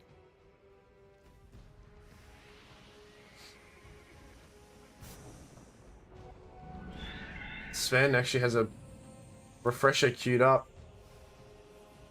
Both teams on opposite ends of the map. With Radiant, they've actually smoked up Dire. They're going to move towards their jungle, maybe. Actually, no, they'll head down towards the Radiant jungle. Radiant are scanning for enemies. They're going to run into each other. Mao saw, he jumps forward with the Shivas. Doesn't quite scout him out. Find him. Clinks. Down bottom wants to try to take out this Huskar.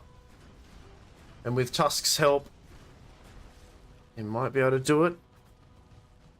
Be careful.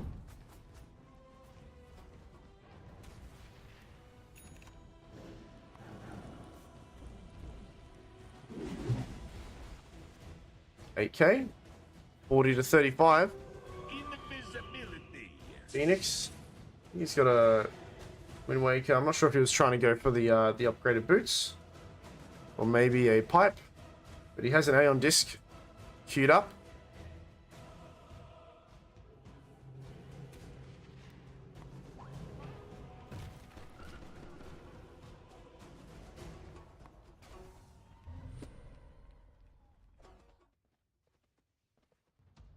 A few refreshers queued up on Multitude of Heroes. Potentially seeing 2 Roars later on in this game. As well as a few different, Aeon Discs are picked up too. Jump forward, Roar onto man, but there's the save from these two guys, keeping him alive, and it's a little bit awkward. They're going to turn it onto him. Sven comes in. That will delete him.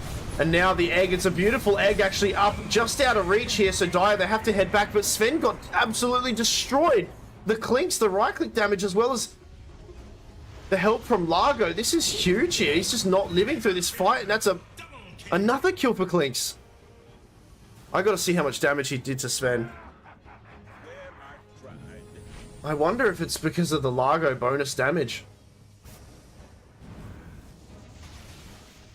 So much.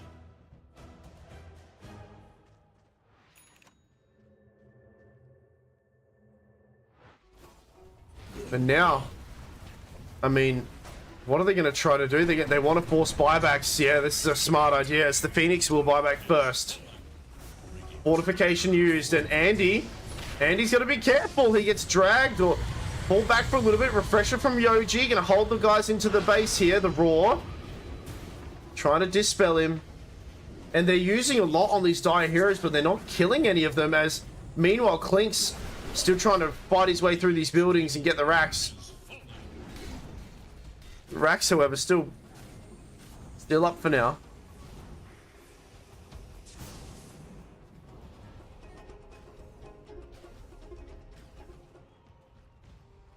Roshan down bottom.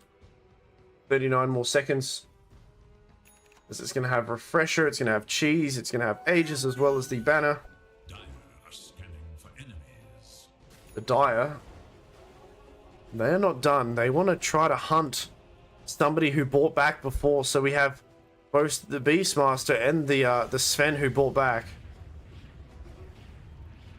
They don't quite find anyone, so back to Roshan maybe, if they can do it in time. 10 seconds. Can they kill it in 10 seconds? Most likely. They don't have the tag team actually. This they should be able to kill it still. Yeah.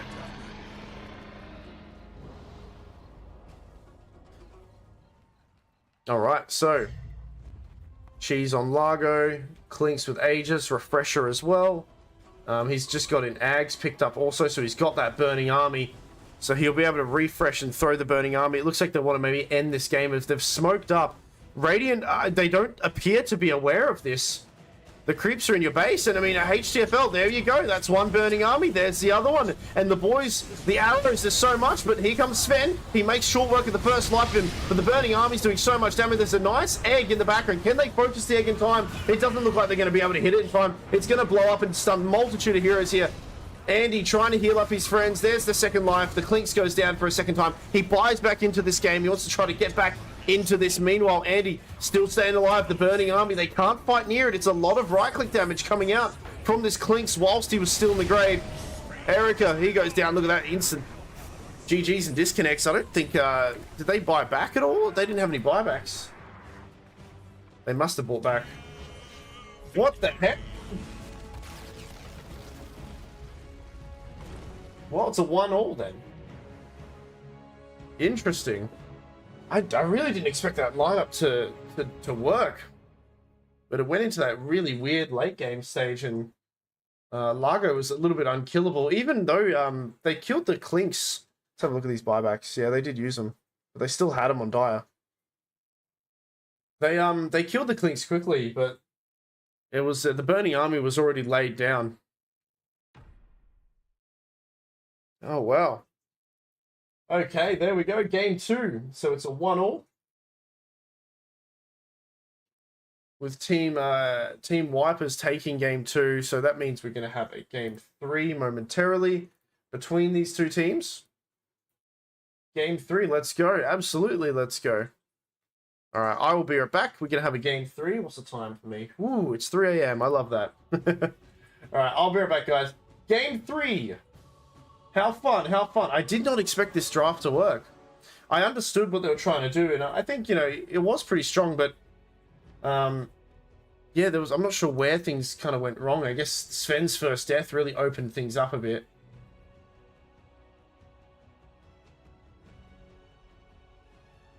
But anyway, game 3 coming very soon between Capy Zebra and Team Wipers. All right, I'll be right back, guys. And I'll see you guys very soon for game 3. Yes, you're right, actually. The Tusk Age of Steel. That is a good point as well. The Tusk Age of Steel really did open up a lot there. But we'll be right back for game 3 momentarily.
And I'm pretty sure they will be coming soon, guys. We'll see if game 3 is underway. I'm not sure, because I know one of the teams were having a bit of a, like, it was a bit of a struggle in regards to, like, time. So I don't know if there was a delay already, and if game 3 has to be played another time. I think it's still happening, though.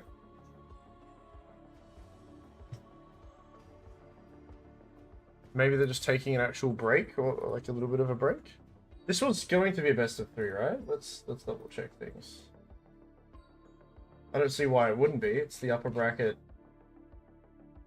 Oh, wait a minute. Hold on. No, we're here.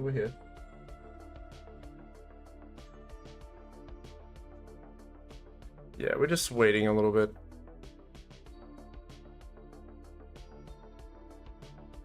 Needs updating. When's this game happening? 3 days. This one's happening soon. I unfortunately can't cast that because it's seems to be a small break. Okay. Yeah, break's fine. Yeah, I mean, I've been playing a lot of Dota. So I wonder why they swapped out a player or something. Right, so QJY played the POS 5 this time. Died yesterday? Oh no! Poor guy, he's dead. What are their actual names? What a Chad, I like it. Okay. See, they've got actual other names here, right? Erica. Andy, see? Again, I like it. It's simple. It's to the point. Chick magnet. That's awesome. Yeah, this dude was not playing last time. Right? Yo, he likes Itachi. That's kind of cool. Because the previous game... Where are we? See? Switch the roles a little bit. Okay, now this guy was still here. This dude was no longer here.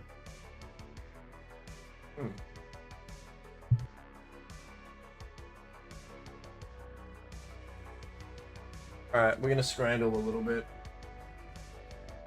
We'll scramble it up. Baby, let's go. Alright. I'll just check one more time. How long is this break gonna be, I wonder?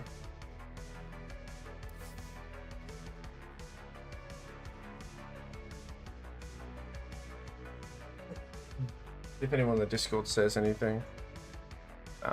That's okay. Right, let's do a bit of scramble then. Whoops. Scramble.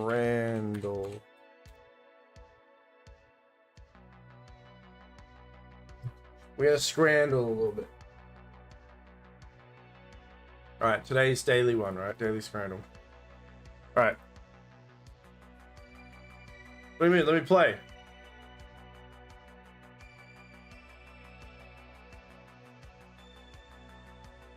Let me play. So you gotta pick what you think other people have picked. This is... It's broken.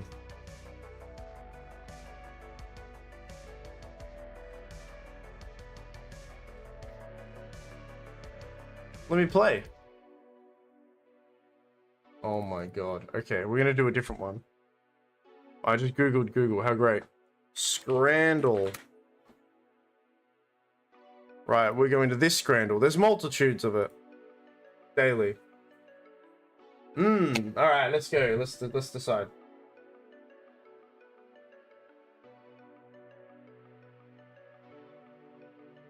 Okay. Chicken kebab. 5. Rotisserie chicken with cheesy oh, so it's a whole chicken. Garlic bread. Is it coleslaw or like a salady thing, and then mac and cheese? I like garlic bread a lot, and that looks like good garlic bread. Like, they actually did it. Not from a store or anything. However, this looks really nice too. So we're going to pick this. This looks a little bit better.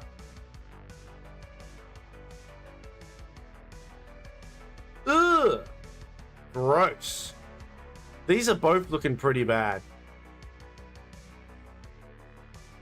Cheeseburger, I guess. This looks like it's like... This looked like someone bought it and then left it at the... Because they're at a ball game, right? Or like a sporting event. Left it there for like 4 hours and then came back. We're going to pick the burger. 2 correct. It's a very boring hot dog. Oh my god. Damn it. So mushy peas and gravy does taste good. I don't like it when they make it swimming in like this. This is gross. There's too much, right? Put it on the side. And a lot of people who aren't British, like I'm not British, but a lot of people who don't really eat pies and stuff look at this and they think it looks disgusting. So I feel like people would pick this.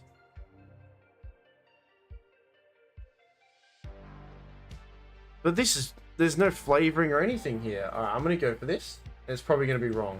No, it's right. Okay. Good. Whoa! Looks AI. Cheesy steak sub. Pork belly mac and cheese. Damn! Oh. Oh, this isn't fair.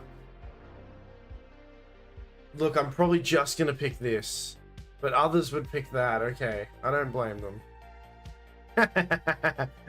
Yeah, that's a big dog. Cheeseburger, look at fries. Dog looks boring. I don't really like hot dogs.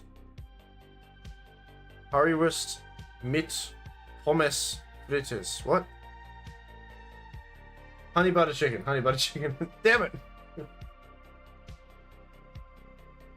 Pepperoni pizza cone. Chicken strips. Nah, chicken strips are a bit boring. This looks more fun. What? Why would you pick chicken strips? Look at the pizza cone.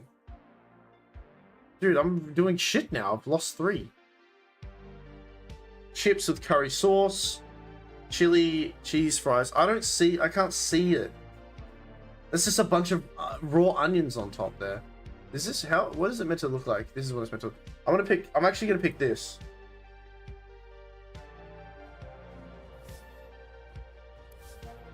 Damn it. Still hasn't started yet. Are they gonna... Alright, as long as they don't... If they're gonna do the game... There's a bolt in that! Dude, there's a piece of metal in that. Do you see that? What is that? That's a bolt. That's metal. These are... lollies. Or candy.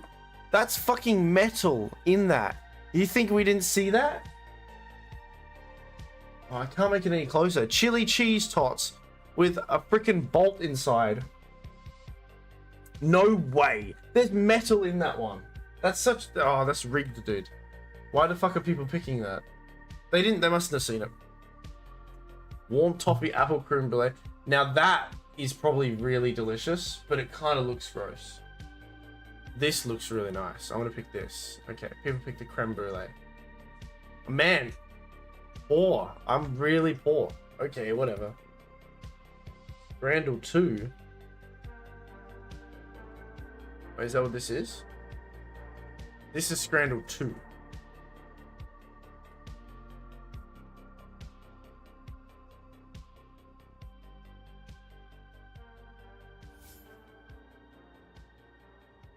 Alright, how long is this break? Come on. Oh, there we go. Beautiful. We're in. Let's do it. Game 3.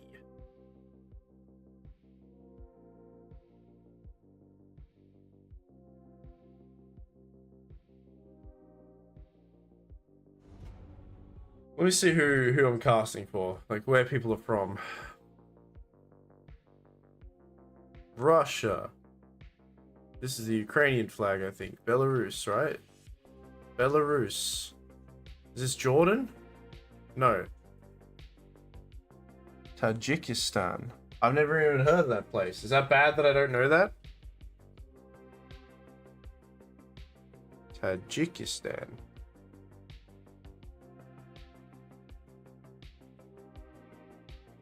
Where is that? It's a bit embarrassing that I don't know where it is.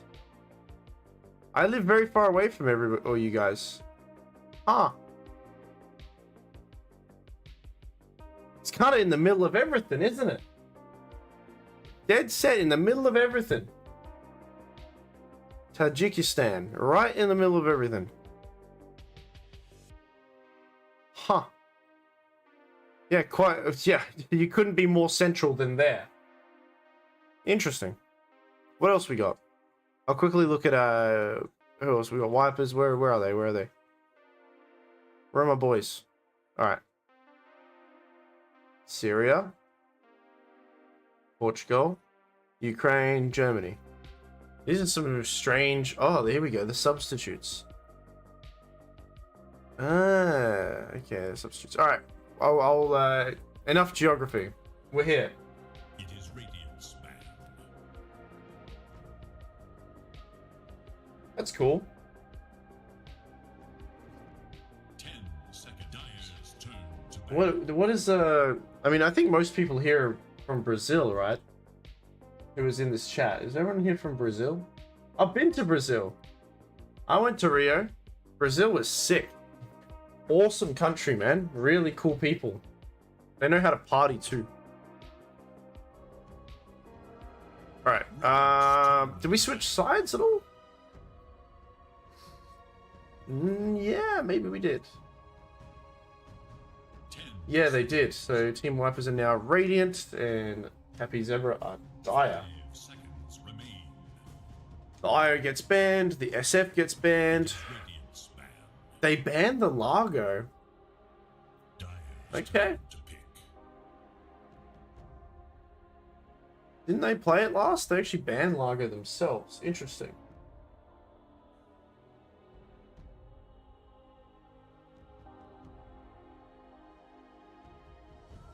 Radiant must choose. Disruptor. Disrupt the first pick here for Capy Zebra. 10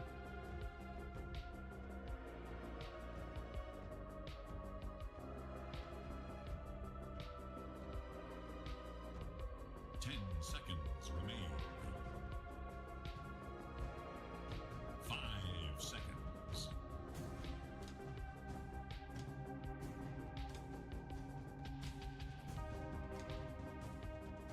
Let's see what sort of angle they go for this time on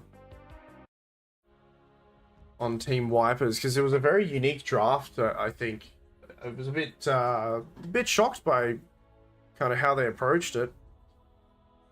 But hey, it worked. Dyer's turn to battle. They went into this crazy late game stage, and I thought that they were going to rely on the Lesh rack more, right, and the Largo with Lesh, but they just simply last pick a Clinks, and that was good enough, right? Clinks late game, he's still very, very strong here. Shadow Demon. We've seen this here a lot in this tournament. Seconds remain. The ulti from Shadow Demon, extremely powerful, as well as just the reset 5 seconds remain. and or the save, I guess, as well. Against a lot of spells and damage, it's really good.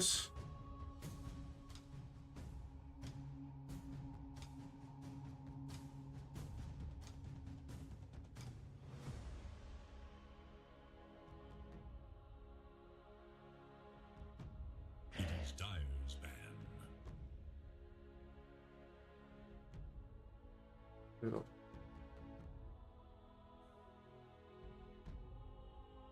See what else we can play with. I don't want... So obviously it's cool that we've gone to a best of 3. I really, the first game was a bit of a blowout in one way. Radiant's Second game, very bit of a kind of chaotic one. It went to late game. I think that's why it got a bit crazy. And I hope that we still have a pretty even game in this next one here. I don't really want to see an outdraft completely. I want to see a pretty even playing field. I mean, both of these teams make a lot of good moves together as a team. I'm not sure how long they've been playing together, but they seem to kind of know their way around Dota and at least playing in a pretty good coordination, you know, especially for a tier 4 team, right? You kind of see some like tier 3 to even low tier 2 kind of play style Turn to pick. is what they do.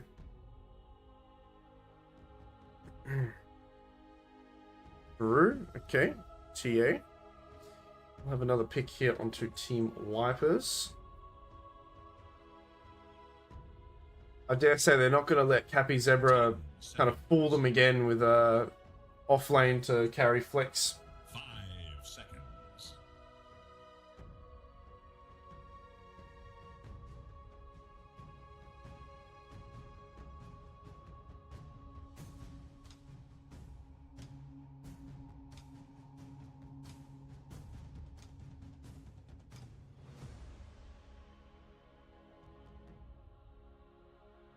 Reserve time getting burnt through a little bit here.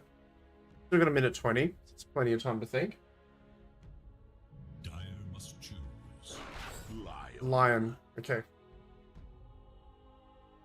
Now, I usually say this a lot when I see two heroes like this getting picked first.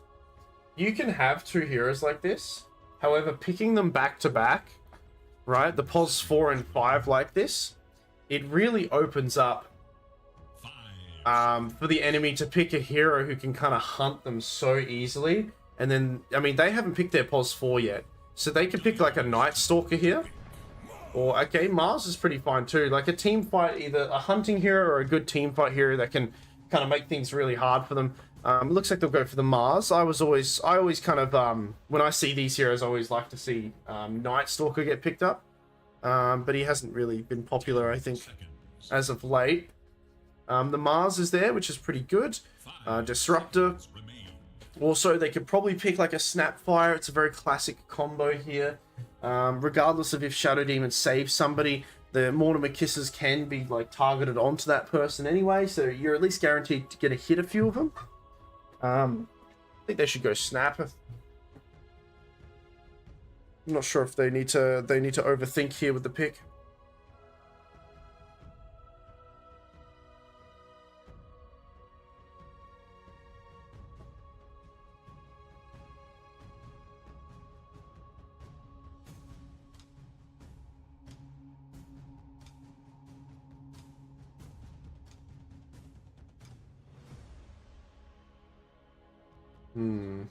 Thinking of something different. What could they pair up with Mars? One pairing I've seen pretty good is Mars Veno against heroes like Shadow Demon and Lion. You just kind of get high level ease, but you don't really see Veno that much. Skywrath, okay, so that's a hero who has the capacity to kind of harass these two supports and kind of outrange them a bit. Now let's not forget that also the more Skywrath casts spells, the more magical damage barrier defense he gets. So it's really strong against Lion and really strong against Shadow Demon. I think I would have preferred more of a run at your hero, but that's just me. That's my preference. I think it would have been nicer to see like Clock would have been like 2 melees up against it, but maybe the Veno or something. He doesn't really get picked though. Or the Snapfire would have been fine as well. But Skywrath is great, yeah. Combo with the spear into his ulti, it's really good.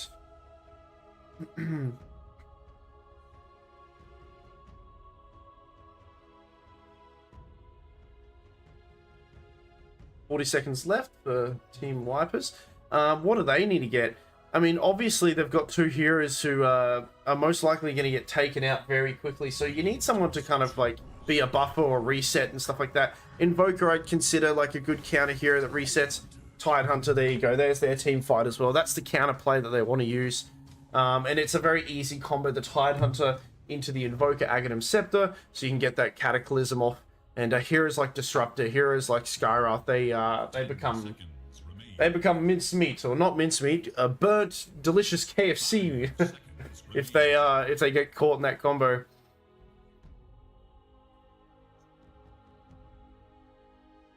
"42 seconds." Capy Zebra. Ursa's still in the pool. It is Dire's. Maybe they get Ursa here. Life Stealer. Okay, so they pick the Life Stealer. I wonder why they pick Life Stealer now instead of Ursa against Tide. I guess the Rage is extremely useful against some of these guys.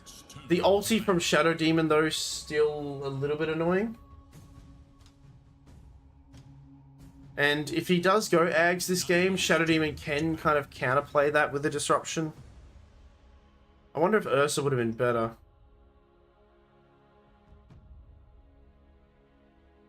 I'm excited. Regardless, I'm happy to see Lifestealer because I want to know if Lifestealer is still good. I don't see him enough. 10 seconds. Team Wipers, honestly, they could go for like a Faceless Void here. It does limit their team fight, right? They've got like bigger cooldowns, but it gives Invoker another means to get some Cataclysm damage off. Lifestealer can't rage and get out of harm's way. Yeah, I mean, Faceless Void's not too bad.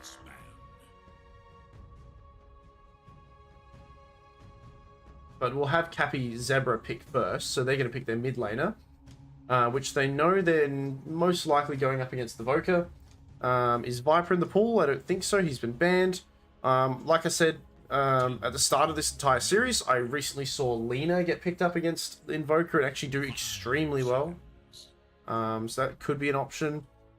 What else? They could go for the Husk again, right? Lane dominating Huskar.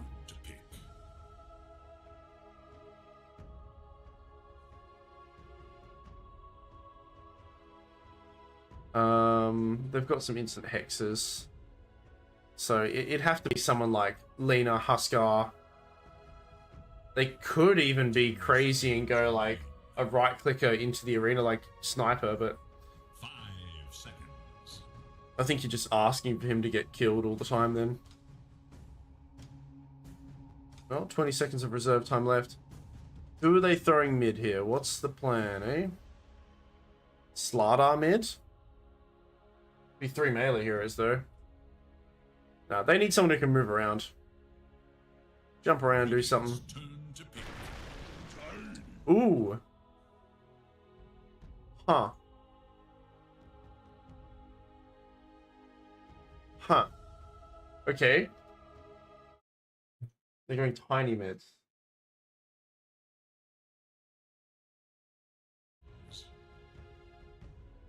What's their thought process here?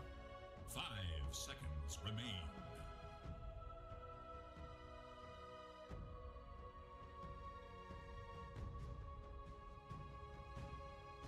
I don't know. I guess good playmaker does okay in lane against Voker.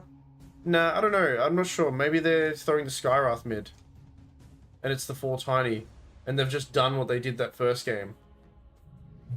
Maybe they're doing that. Maybe they're like switched up a bit. Chaos Knights. Make the ultimate choice. Yeah, where are you throwing this tiny? Okay, no, it is a tiny mid. 5 seconds.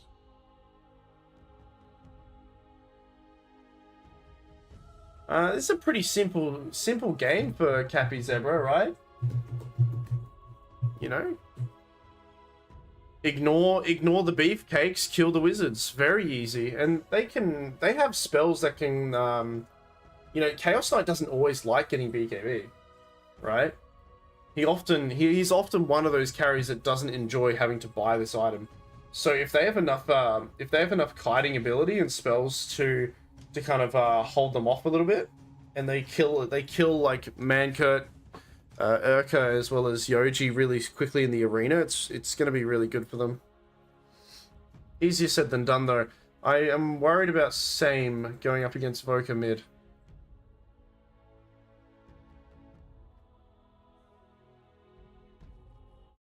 I have not seen Tiny win against Voker mid. I might be completely wrong with my statistics there and what should happen.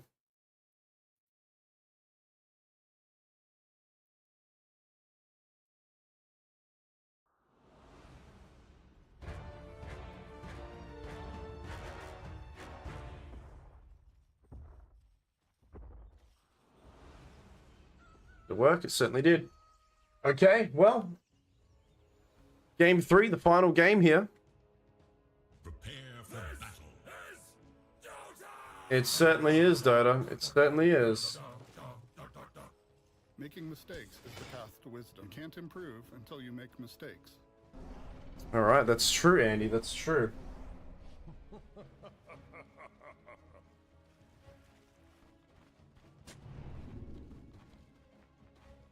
Cataclysm plus Ravage. Go, go, go. Yeah. It's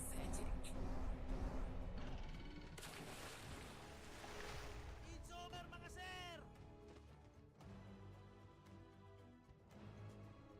sir! I didn't say which lineup I liked, but you know, I'm hopeful. I do like Mars. I like the combat that they have there, and I do enjoy seeing Lifestealer because I'm curious to see how he goes. However, regardless of them having squishy supports on Wipers, I think it's quite easy for them to take a lot of these fights. I'm just curious: is this Chaos Knight gonna get a BKB? I've got a feeling that he might not, Is the path to wisdom. because you feel like he doesn't need one. Make mistakes. But he doesn't need one necessarily against spells. He needs them to be able to catch people, I think. Like, to prevent them from like, force staffing away and doing all, like, you know, they're going to do these shenanigans. But I think he needs to have a BKB.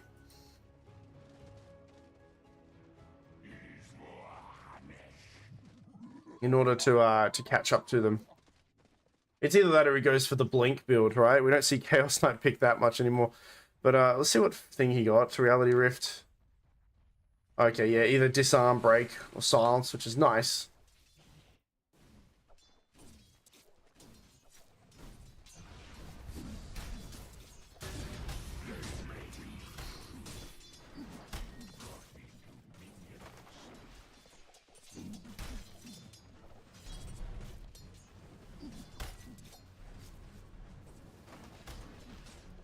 So now we've got a HTFL Shadow Demon down here. I wonder if they swapped roles again over here. No, Dragon Soul. Still gonna play as the Lifestealer. Now they banned out the Ursa after picking Lifestealer. I wonder again. I still wonder why they didn't go for Ursa. Oh, we actually lose. I didn't quite see it, but First Blood. That's strange, because I don't think Chaos Knight was nearby. Maybe he was with the Chaos Bolt there. It's very interesting. So you lose the Skywrath.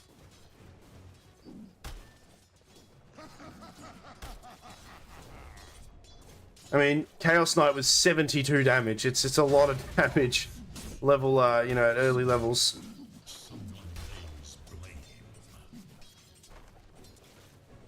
This Mankurt just right-clicking away at Skywrath. Not really using too many spells. He's just going to try to physically just poke and prod and be very annoying. He's got to be careful, though, of a spear coming through. Mars holding on to level 2, and he has a spear now. It does land on a tree, and this is probably going to be Mankurt going down. However, HTFL, 9 seconds on a stun. He's already used it, so... loses that Shadow Demon.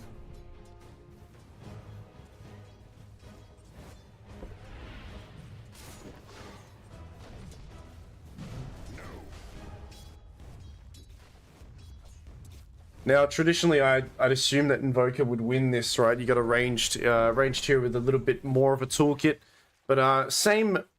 I think he's gonna get a he would get the pick up that bottle as well as maybe a Soul Ring.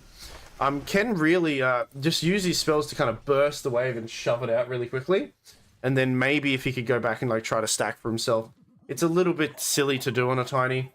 You don't really often see like melee heroes do this. Usually you see like Leshrac or Puck is able to do it. But as I say that, he might not even need to, right? He's 11-0 to the 9 and 4. It's a lot of damage. He's just very mana dependent, right? So when he throws this toss down, he's, you know, not only pressuring Invoker, he's getting 2 birds, 1 stone. He's pressuring the Invoker, throwing out some damage on him, as well as dealing a lot to the creeps and making it easier to last hit. Oh, what's happening here? Why is there... Look at this fake Mars. So weird looking. Creepy. Hold on a minute. Why are they Marses? Why is Mars down here? Wait. Didn't he just die before? No, he hasn't died yet. Okay. Oh, it was Mankurt. It was Mankurt that died. My bad. No, speaking of dying, we lose the pos 5 top. It looks like the 3-minute Lotus was taken here by Radiant Dragon Soul.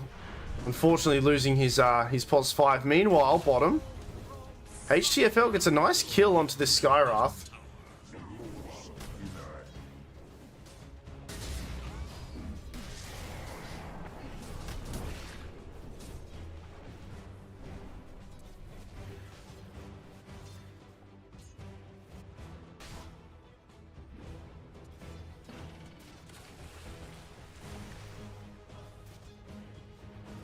3 for 1. Looking at all the HP in the mana, everybody's kind of poking and prodding at each other. And Skywrath doing a lot here to Mankurt. He will stack. No, he won't. There is a ward there. It's a bit of wasted energy here, and unfortunately he might... Oh, no. Okay, nice quick fingers there. The Sunstrike does land, and there's the break and the stun, and that's a nice kill there. 2 there for the Chaos Knight.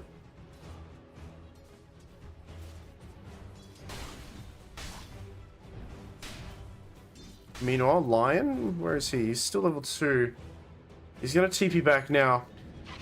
Like to see him kind of stack up for his pos 3 here. It kind of looks like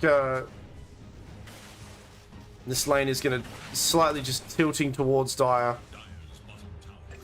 Actually, not slightly, very, very quickly. Nice Sunstrike. Just been the Invoker there. Rotation, very early rotation here coming out from Skywrath. A lot of magical damage onto Andy. Andy, he's unable to withstand all that. As he'll go down.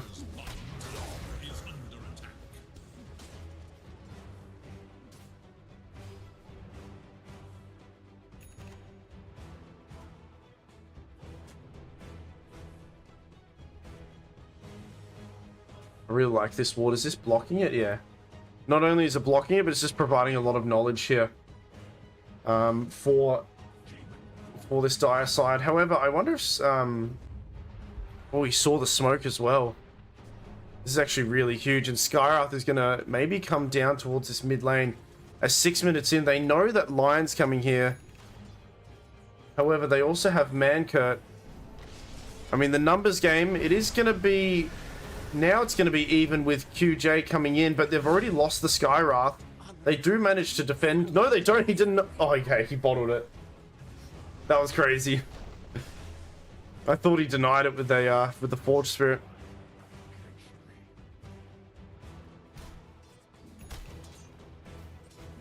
Six for 6. 6 minutes. Feeling pretty good. Only 2 kills on Capy though. But a kill a minute's not too bad here for Wipers. Well, hold that thought. Nice save. Dragon Soul, they shouldn't be able to kill him. I mean, he's probably able to get out of harm's way. They do lose the Lion, and now they're manipulating Andy here. But, oh, you get too close to the fish. Sunstrike, it lands. Beautiful Sunstrike here. Yoj on point with these Sunstrikes. I think all 3 of his kills have been Sunstrikes, right? Or at least...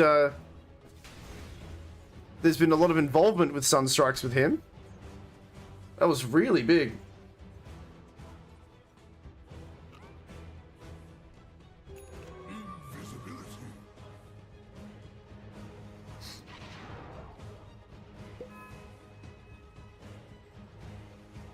Radiance Lifesteal are gonna be the go. Mars hasn't got too much queued up.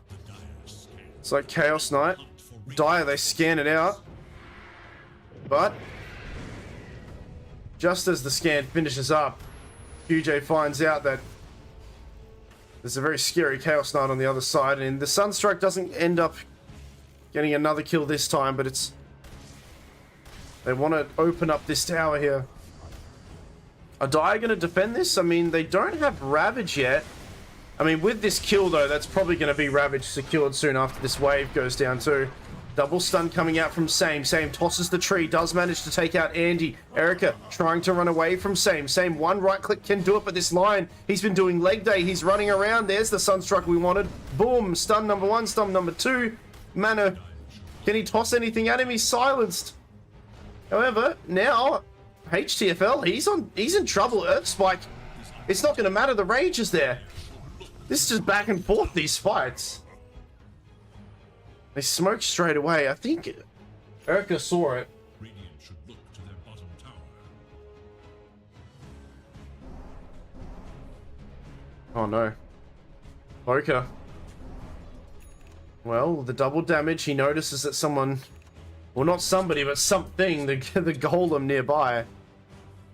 But the rest of the guys are there too. Is there a silence available? No levels in the silence yet. YoJ, this is going to be a really nice kill. They commit a lot of heroes to it. But is he going to get a return kill? The right clicks? Yeah. Kind of needs to get that Invoker death. We do have Ravage now, finally. Mars Arena 2. We'll switch it over to the net worth here, right? We'll have a look. Invoker still on top. Feeling pretty good. It's gone for the Meteor Hammer. Then gonna go Boots and probably Aghanims.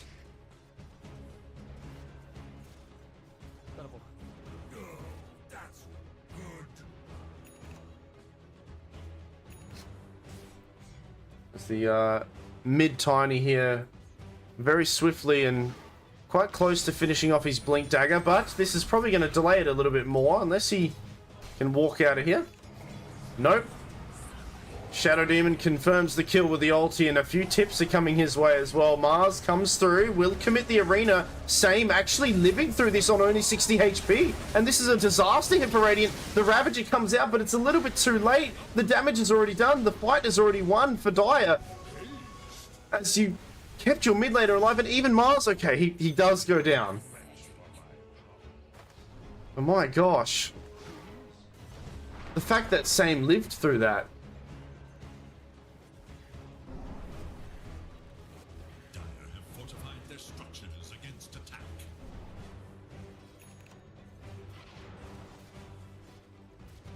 Well, Dragon Soul. He's actually going for a... Okay, what is going on here?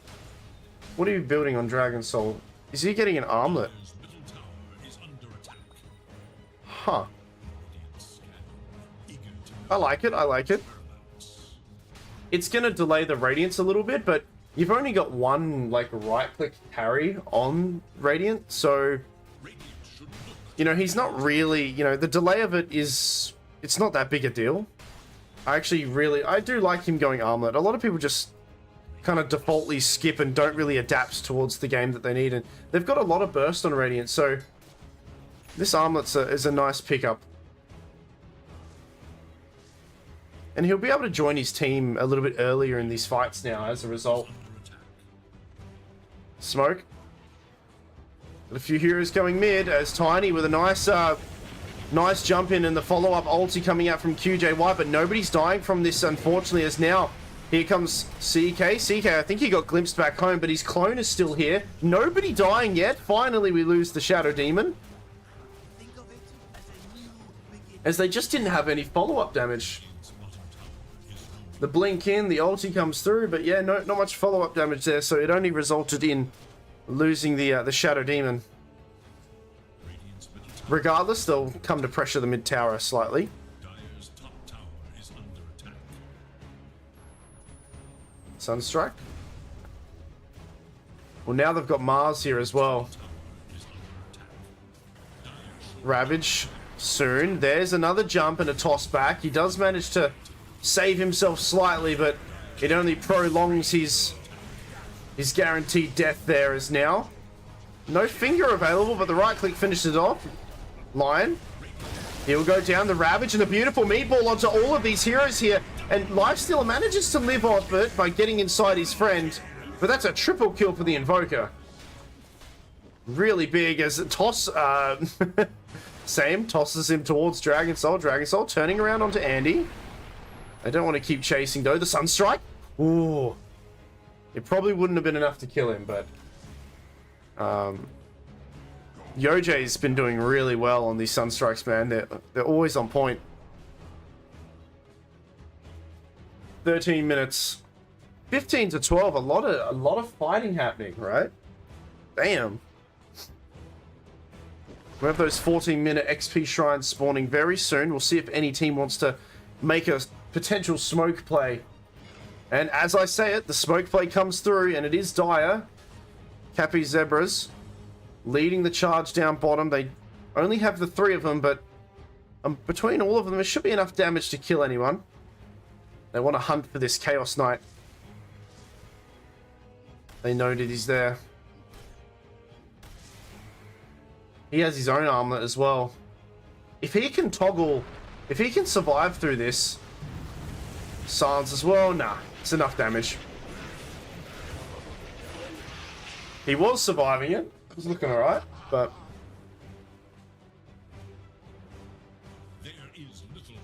they get their XP. No, the Wisdom Shrine's still up and ready to be taken. Andy took the one for Radiant. Ags is his second item.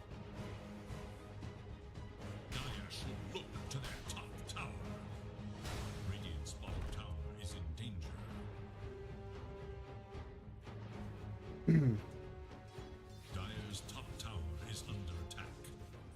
They want to defend the top tower? No. It's a huge AoE on that meteor hammer. Alright, they'll take the tower. It's still a pretty even game so far, and it's a really good one for the final game, right? This best of 3.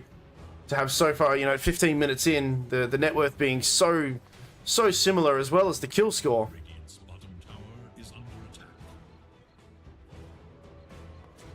A duel for the ages.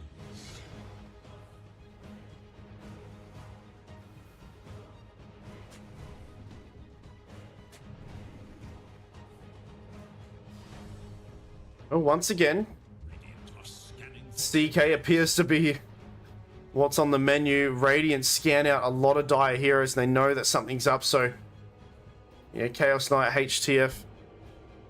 He'll head through the portal. And a bit of wasted energy here from Dire, unless they can maybe either pressure Roche or claim a tower. They've still got the mid and the top tower here on Radiant. In fact, this top tower hardly taking any damage at all.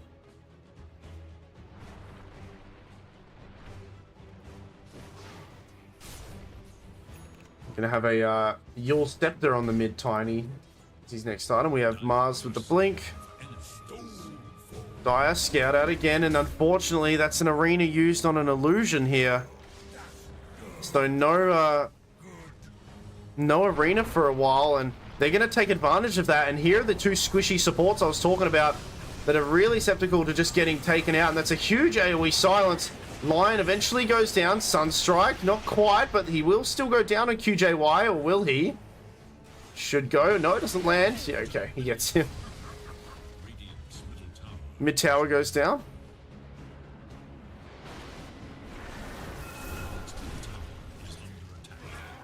As Voka going in his Aghanims, he's actually just finished it now, so that Cataclysm is going to be really huge. A lot of damage. On a suicide mission, yeah, I guess so. He certainly was. 6 and 4, not doing too bad. 4 staff is his first item. Tiny still hasn't died this game. Sergeant Yasha after the Radiance. Now, I recently played a Lifestealer game where I went a very similar build here, but I wonder if this is worth getting an Ags this game as Lifestealer, right? You can dodge a lot of spells and stuff like that, as well as you know, really pressure some of these guys. The only thing you got to worry about maybe is the disruption to kind of reset it. But I like the status resistance as well, especially against things like, you know, Tidehunter ulti and the ulti from Shadow Demon. Cataclysm combo makes it a little bit harder. Tiny jumps forward. Mankurt does have to save himself, so the defensive disruption is there. Same, there's the toss, but he will go down, and there's a pressure arena. It does land onto a hero, and it is the one hero who has been doing so extremely well here. The silence too. They're lacking a little bit of damage. They will glimpse him back. It's a 1-for-1 trade-off as Dragon Soul, he finds a lot of juicy little wizards in the tree lines here, and a few more right clicks should take out the Evoker. One more, there we go. Double kill for Dragon Soul. However, the rest of his team died, so an even trade in numbers, but we'll have a look at the recap and see. Very even indeed. I think I'm happier. I think I'm potentially happier if I'm the Lifestealer now. Level 12, level 14 on him. Radiant seems to be completed as it's coming his way. Meanwhile, CK gonna get the Silence Stick and then the Blink Dagger, which I expected. I think that mobility's needed. Oh, he's gonna run. Oh, the courier! The courier! Oh! He might actually get it still. Look, he's gonna get it. There we go. See you later.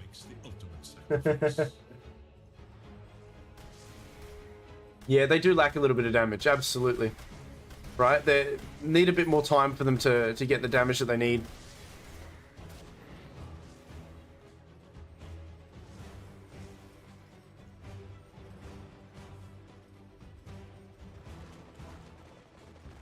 Which is why I do wonder, like, Sanj and Yasha, again, it's a really good item, but it's not necessarily, like, a good damage item for Lifestealer.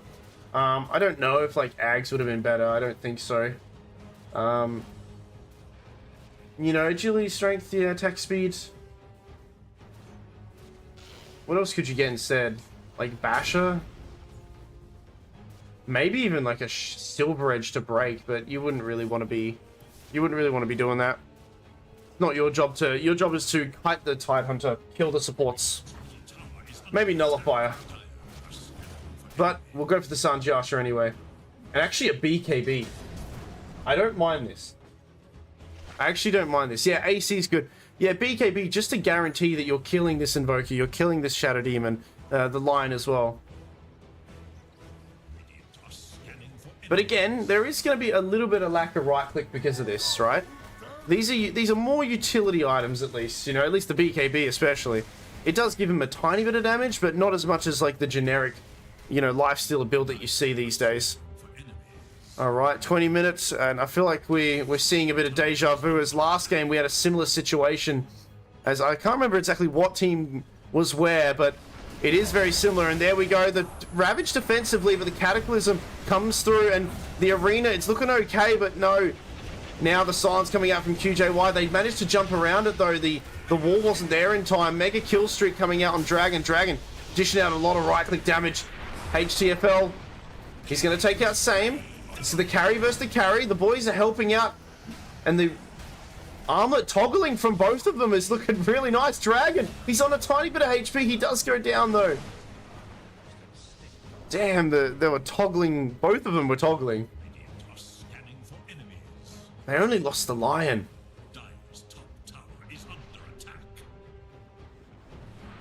Now, I think they might have jumped the gun a bit. It was a good arena, and then the Lifestealer, he did use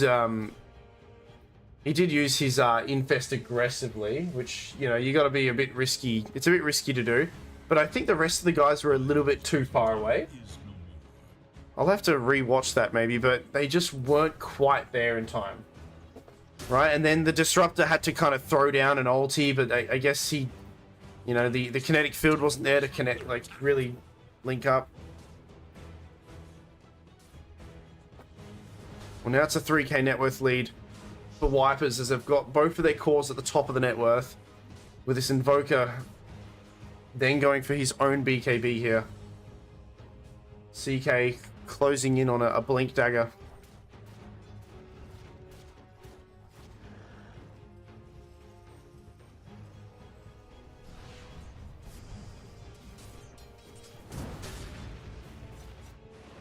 as the Tormentor is actually still up and healthy.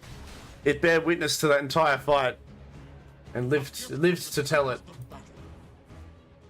Mars, I think he's BKB's on its way, so we have a BKB now on Mars. Tormentor. And we'll go to Radiant there with Lion getting the shard. Octarine, Core, and Tiny. So all about grabbing people and tossing them and being a bit of a nuisance. This Tiny is, you know, not so much damage, but just more the utility and the ability for him to just reposition people into an awkward spot, so his team can take advantage of it.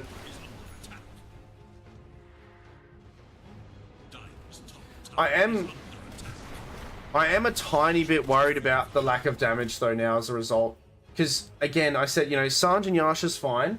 BKB is necessary, but I wonder if these right clicks going to be enough. Is it, you know, there's not really a damage item yet, apart from the Radiance, I guess. I don't know if it's going to be enough. And, well, Arena? Well, it was enough for the Lion. As the Cataclysm did kill the Skywrath as well. Infest. All silence onto two heroes. He is invis. Do they have detection? He gets glimpsed back, but he resets himself a little bit. There's a buyback from Lion. Invoker. Tornado does land onto one. It looks like they might unfortunately lose the Mars, but though he gets his fresh BKB off, and now QJ, he'll be the sacrificial lamb. He will go down here. That's not too bad. You get a buyback out of one of them.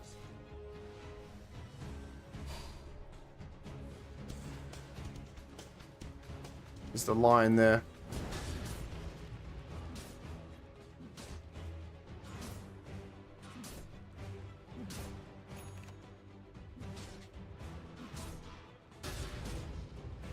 Because let's not forget, you know, whoever Lifestealer goes on, if they notice it, if Shadow Demon's holding him off for long enough, he can just disrupt who he's going for. And it's just a lot of wasted time. So he needs to really, like, kill these heroes in a few hits. Which reminds me about, you know, what happened to Lifestealer Harpoon? People used to pick that a lot. Whispers might actually make it. I mean, they're doing pretty alright. It'd be an upset, you reckon? Yeah. Smoke, they ping it out. They know they're in the tree lines. That's a nice Ravage, a very brave play, and it works out. They take out the Tiny. They immediately ping Roshan as, yeah, Team Wiper's doing really good.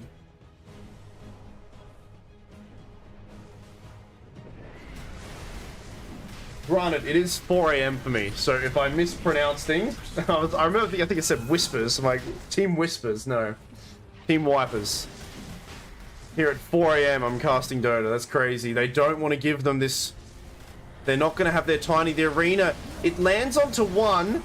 The Infest as well. Roshan is extremely low right now. Buyback from the Shadow Demon. Andy positioning himself there, and they realize they probably would have liked a little bit more out of that Arena. However, okay, Roshan goes down. It will be Chaos Knight with it, and he jumps up top onto the Skywrath. Skywrath's going to go down to defensive silence. It's not going to matter. The right clicks are coming through. That's 2 dead now. Double kill for HTF. 4K net worth ahead for him. Dire's middle tower is under attack. Dire's middle tower has fallen.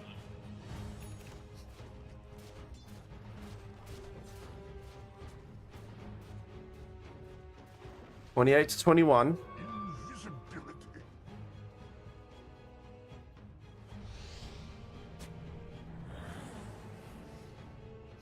Yeah, I don't know. I'm gonna say now, I liked the BKB idea, and like the AC is also necessary, but I'm actually just, I don't think they're gonna have enough damage in these combos.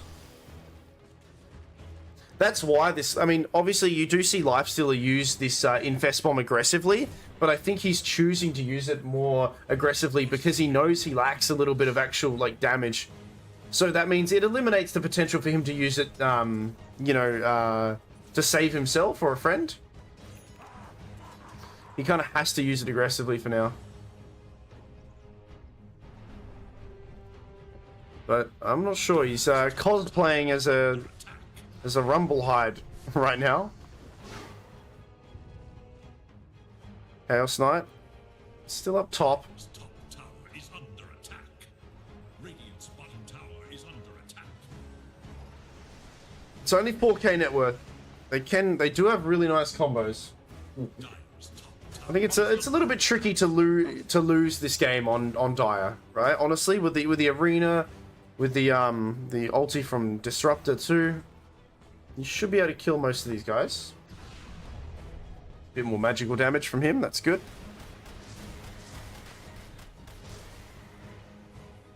What are they going to do with this Aegis? They've taken the mid tower, the tier 2 bottom and top still remain and are looking pretty healthy, maybe not so much the top one, as they'll smoke Aegis still 2.5 minutes on it, as they're going to posture themselves.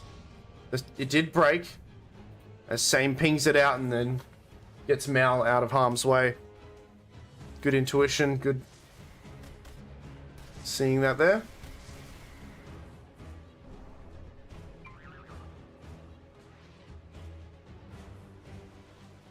The BKB's done, the Glypnia's next. Meanwhile, Blink finished. I think that's an AC coming out on Chaos Knight as well.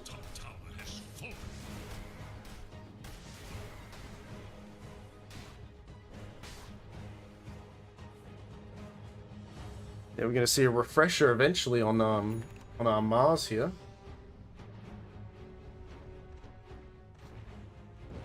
Now they're going to try to bring... Oh, Tiny jumping forward.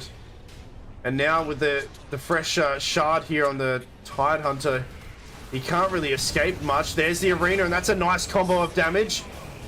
However, is it enough to kill them? Where's your Lifestealer? Is he nearby? He does TP in, and there we go. He's going to start right-clicking away. The CK, he's going to live again. Ulti popped. Andy holds onto the Ravage, and there's a burst combo. You lose your Lifestealer. 70 seconds without buyback. They held onto their spells, and they're going to kill another one. And Wipers, they're wiping the floor, as their name suggests. Mal, he comes out to get a kill, but is that worth it? I don't think so. It's an ultra kill for this pathetic, he says. They've wiped them. They've done what their team wanted to do.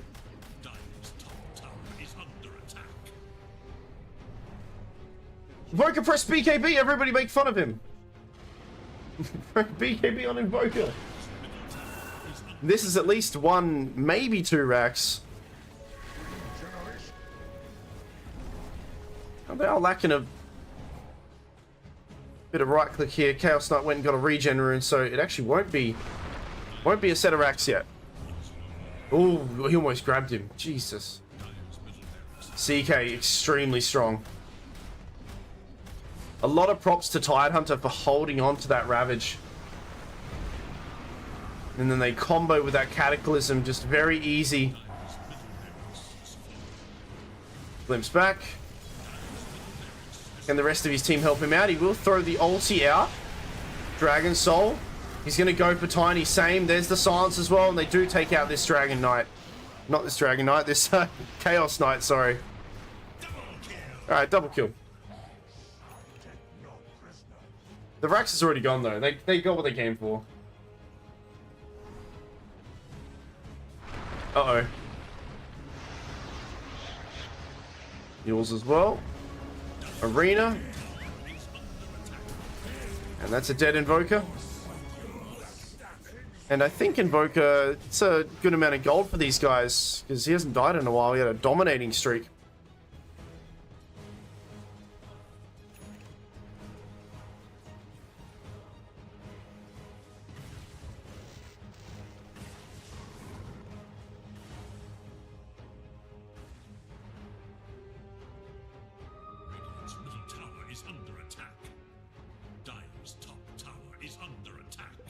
Okay, the BKB on Lifestealer. Now, I don't think it was a risky play, but it was, you know, she's tried making a calculated play here with the BKB, and I did say it, I said moments ago, I think it is a good idea, because he does need that, you know, extra magic, you know, immunity there to take out these guys, but I wonder if he, you know, even with the BKB, can he kill them?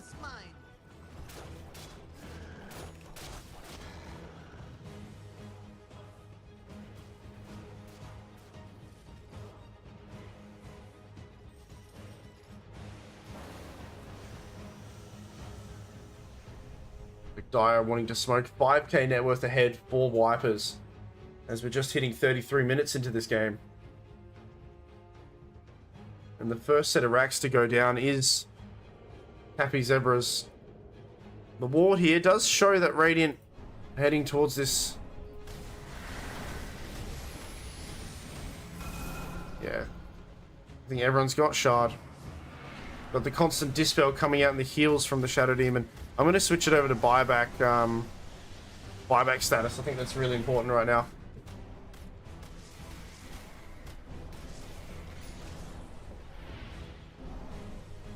CK eventually getting his BKB. We have a blink on the Shadow Demon so he can provide a little bit more security. And blink in to save someone.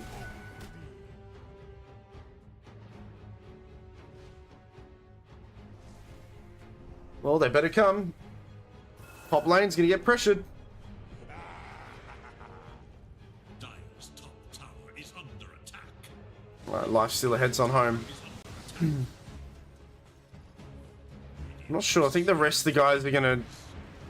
Either they're gonna go high ground or they wanted to do a really big wraparound, but I think they've opted against it for now.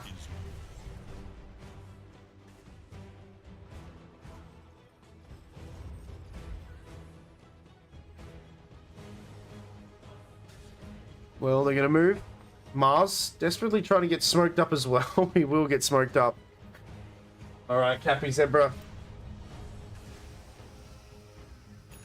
This is the fight. This is what they need. Lifestealer, he's got his fresh BKB. Same, leads the fray. He's the one to catch people, and this is a really good catch to grab, but he didn't quite see him. They're gonna commit for the Tiny here, the silence as well. They're going to throw a lot of spells onto this guy and he will go down. So no more disruption. Or static storm, sorry.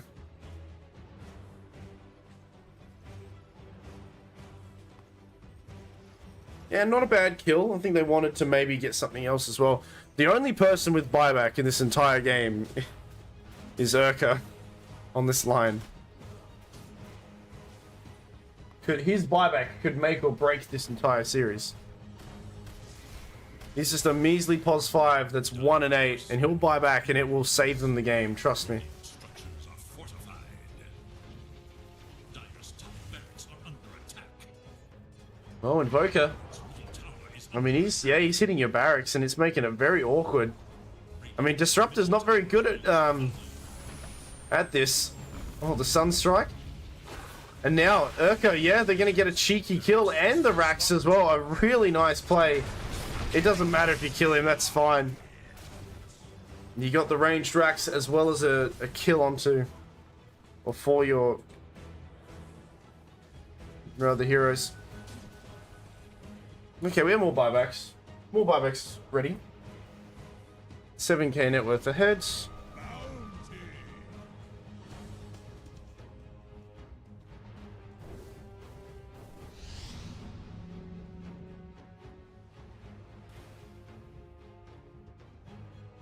Dire's bottom tower is under attack. Well, Tide's almost got a refresher. Dire are scanning for enemies. Does he have enough mana though? He probably should. Yeah, he'll have enough mana. Dire's bottom tower has fallen. Oh, Cataclysm. Lands, same, does go down. There's a BKB. It goes off in one arena. I think he did use another arena. Yeah, there was 2 arenas kind of on top of each other. That is very unfortunate. A lot of resources used there on this Mars. Roshan is alive and is top, but this bottom area is pushed so heavily that they probably don't want to leave it. If they're Radiant here, they want to take advantage of the fact that these heroes are dead. Maybe force a buyback. They know that the Mars is useless. Or at least... Oh no, he still actually has that other arena, sorry. He never ended up using it. So he has that other arena to use. Tornado. I'm curious to see how this fresh BKB from Dragon gets used. And oh. Okay, Ravage. They make short work and buybacks on all of these heroes. As now the second arena comes through. Urka kind of living through most of it. As the BKB is still holding on to it here on Dragon. It's mass buybacks. Dire's top barracks are under attack. Oh, they find Andy.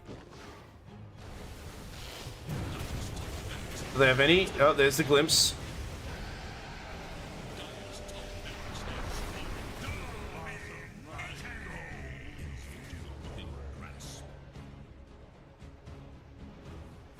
All right. Bottom barracks are under attack. Just as we thought. Oh, the. Okay, I was gonna say just as we thought. Dire's bottom barracks are under attack. Huge if they only lose line. Yeah, I mean, it's a shame that they lost the tide as well. I mean, they've got 2 gone. Lines coming back in 7 seconds. The buyback status, let's have a look, right? So, none on Tiny. I mean, yep, none on Tiny. Mars also bought back. Everyone bought back. Everyone except for Dragon, who doesn't have enough for buyback. Do Radiant have buyback? They have buyback on 2 heroes. But even if he buys back, there's no TP for him. Nor is there one for Shadow Demon. This is a very important Roche. It's Roshan number 2, but... Yeah, no, I agree. 4 buybacks for 2 kills is not great at all. If they get Aegis and all that here, then yeah, sure, it's pretty good. Only one way to see. There is actually a double damage. It is going to get purged off because of that tornado. Same does toss back the Chaos Knight. The Chaos Knight, he's actually isolated from the rest of his crew, but he's going to have to man fight through it. Urka comes in to help him out, and the right clicks from the Chaos Knight. It's the Knight trying to right click against this Lifestealer, but he actually goes down and dies. He buys back now. The mischance, the Radiance is actually huge, and Dragon Soul doing such a good job, gets inside of one of the Forged Spirits. Can he get out of harm's way though? The rest of the boys are there. The arena coming through in about 3 seconds. It will come down. Cataclysm, same. He'll burn to a crisp. As here we go. We're going to watch this arena. It's going to be quite big if we can... No, he actually blinks into the tornado, unfortunately. Doesn't matter though, or does it? Can he get a spear off? No, he can't. He does finally. But damn, that's unfortunate.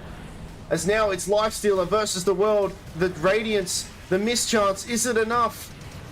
The save coming out from Mankurt, it's huge. And that was first blood, apparently, according to the voice lines. I think they're going to just go for the end here. They have no buybacks. They're just going to win the game. Wipers have... They've wiped them out.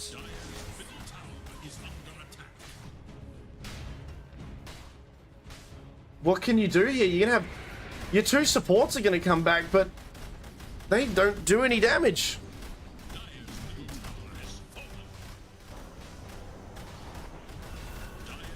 And now... Oh no, the Ravage. Refresh Ravage, and yeah, that's got to be game here as they've taken them out. Yeah, quite not really expecting that there apparently. So Team Wipers, victory goes to them. Really good job. That was awesome.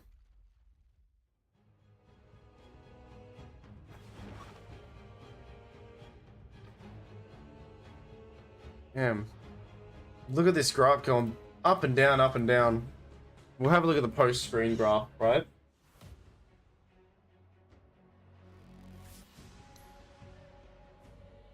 Yeah, there was a few moments, man. There was a few moments. Yeah, yeah. Very big upset. A lot of props to, I mean, like, everybody on Team Wipers played really well, but I mean, Yoj did extremely good. Get those early Sunstrike kills. Let's have a look at the actual scores. Yeah, I mean, 17 and 3 on this guy. And I was worried that the Radiance would make it a little bit harder for this Chaos Knight to dish out the damage, but he just kind of, he just fought through it anyway. Finalist contender? Yeah, right, okay. Well, now that's it, right? Is that an elimination? Is that how it works? They don't go down to the Division 2, do they? That's not how that works, right? Like these are two different tournaments kind of now, I guess. Right? They don't drop down here, do they? Eliminated. Ay. See you later. Damn, that sucks.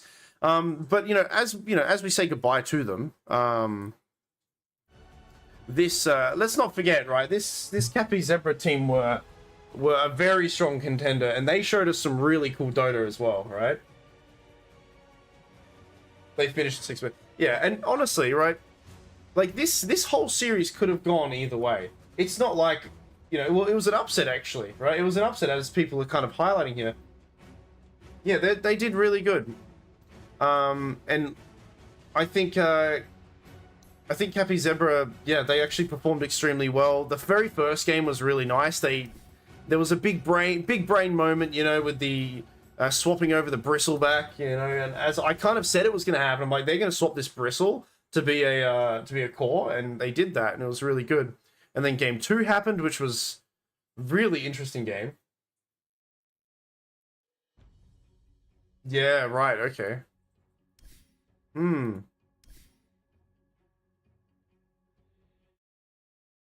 So, let's see if this updates. Alright, it'll probably update later. So there's another series happening right now, the lower brackets of Div 2, I think. No, this is still Div 1. Yeah, sorry. Of the Akatsuki versus Leto, which I casted Leto before. But I haven't seen the Akatsuki. These French boys, right? Hell yeah. The French fellas are doing it. I love it.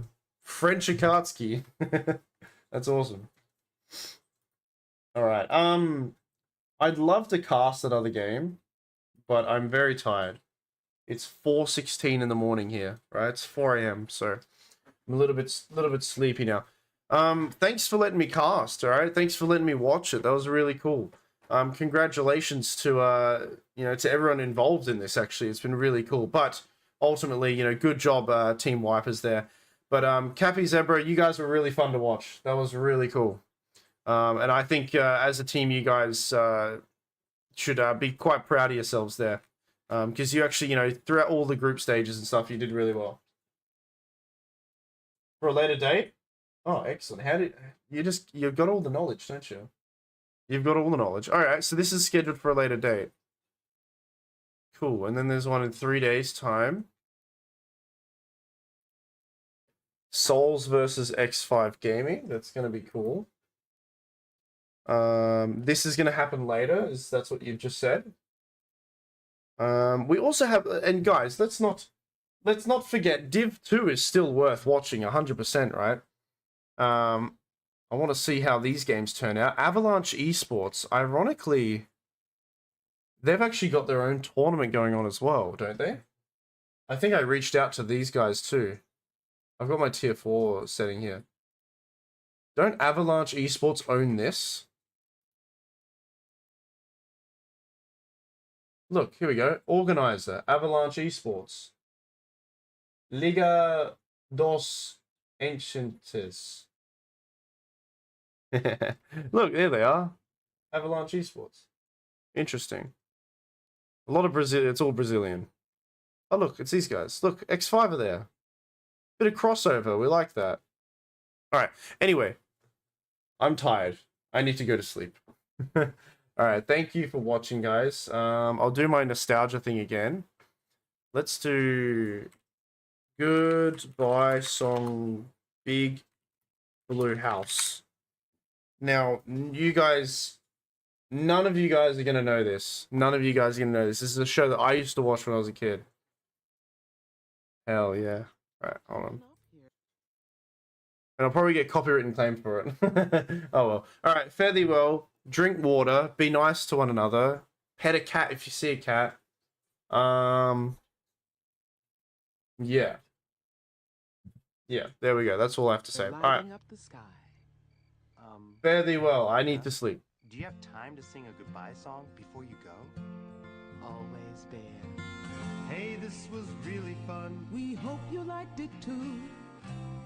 Seems like we've just begun when suddenly we're through. Goodbye, goodbye, good friends, goodbye. 'Cause now it's time to go. But hey, I say, well, that's okay. 'Cause we'll see you very soon. Bye bye, everybody. Bye bye. Very soon, I know. Goodbye, goodbye, good friends, goodbye. And tomorrow, just like today, the moon, the bear, and the big blue house will be waiting for you to come and play. To come and play. To come and play. Bye now.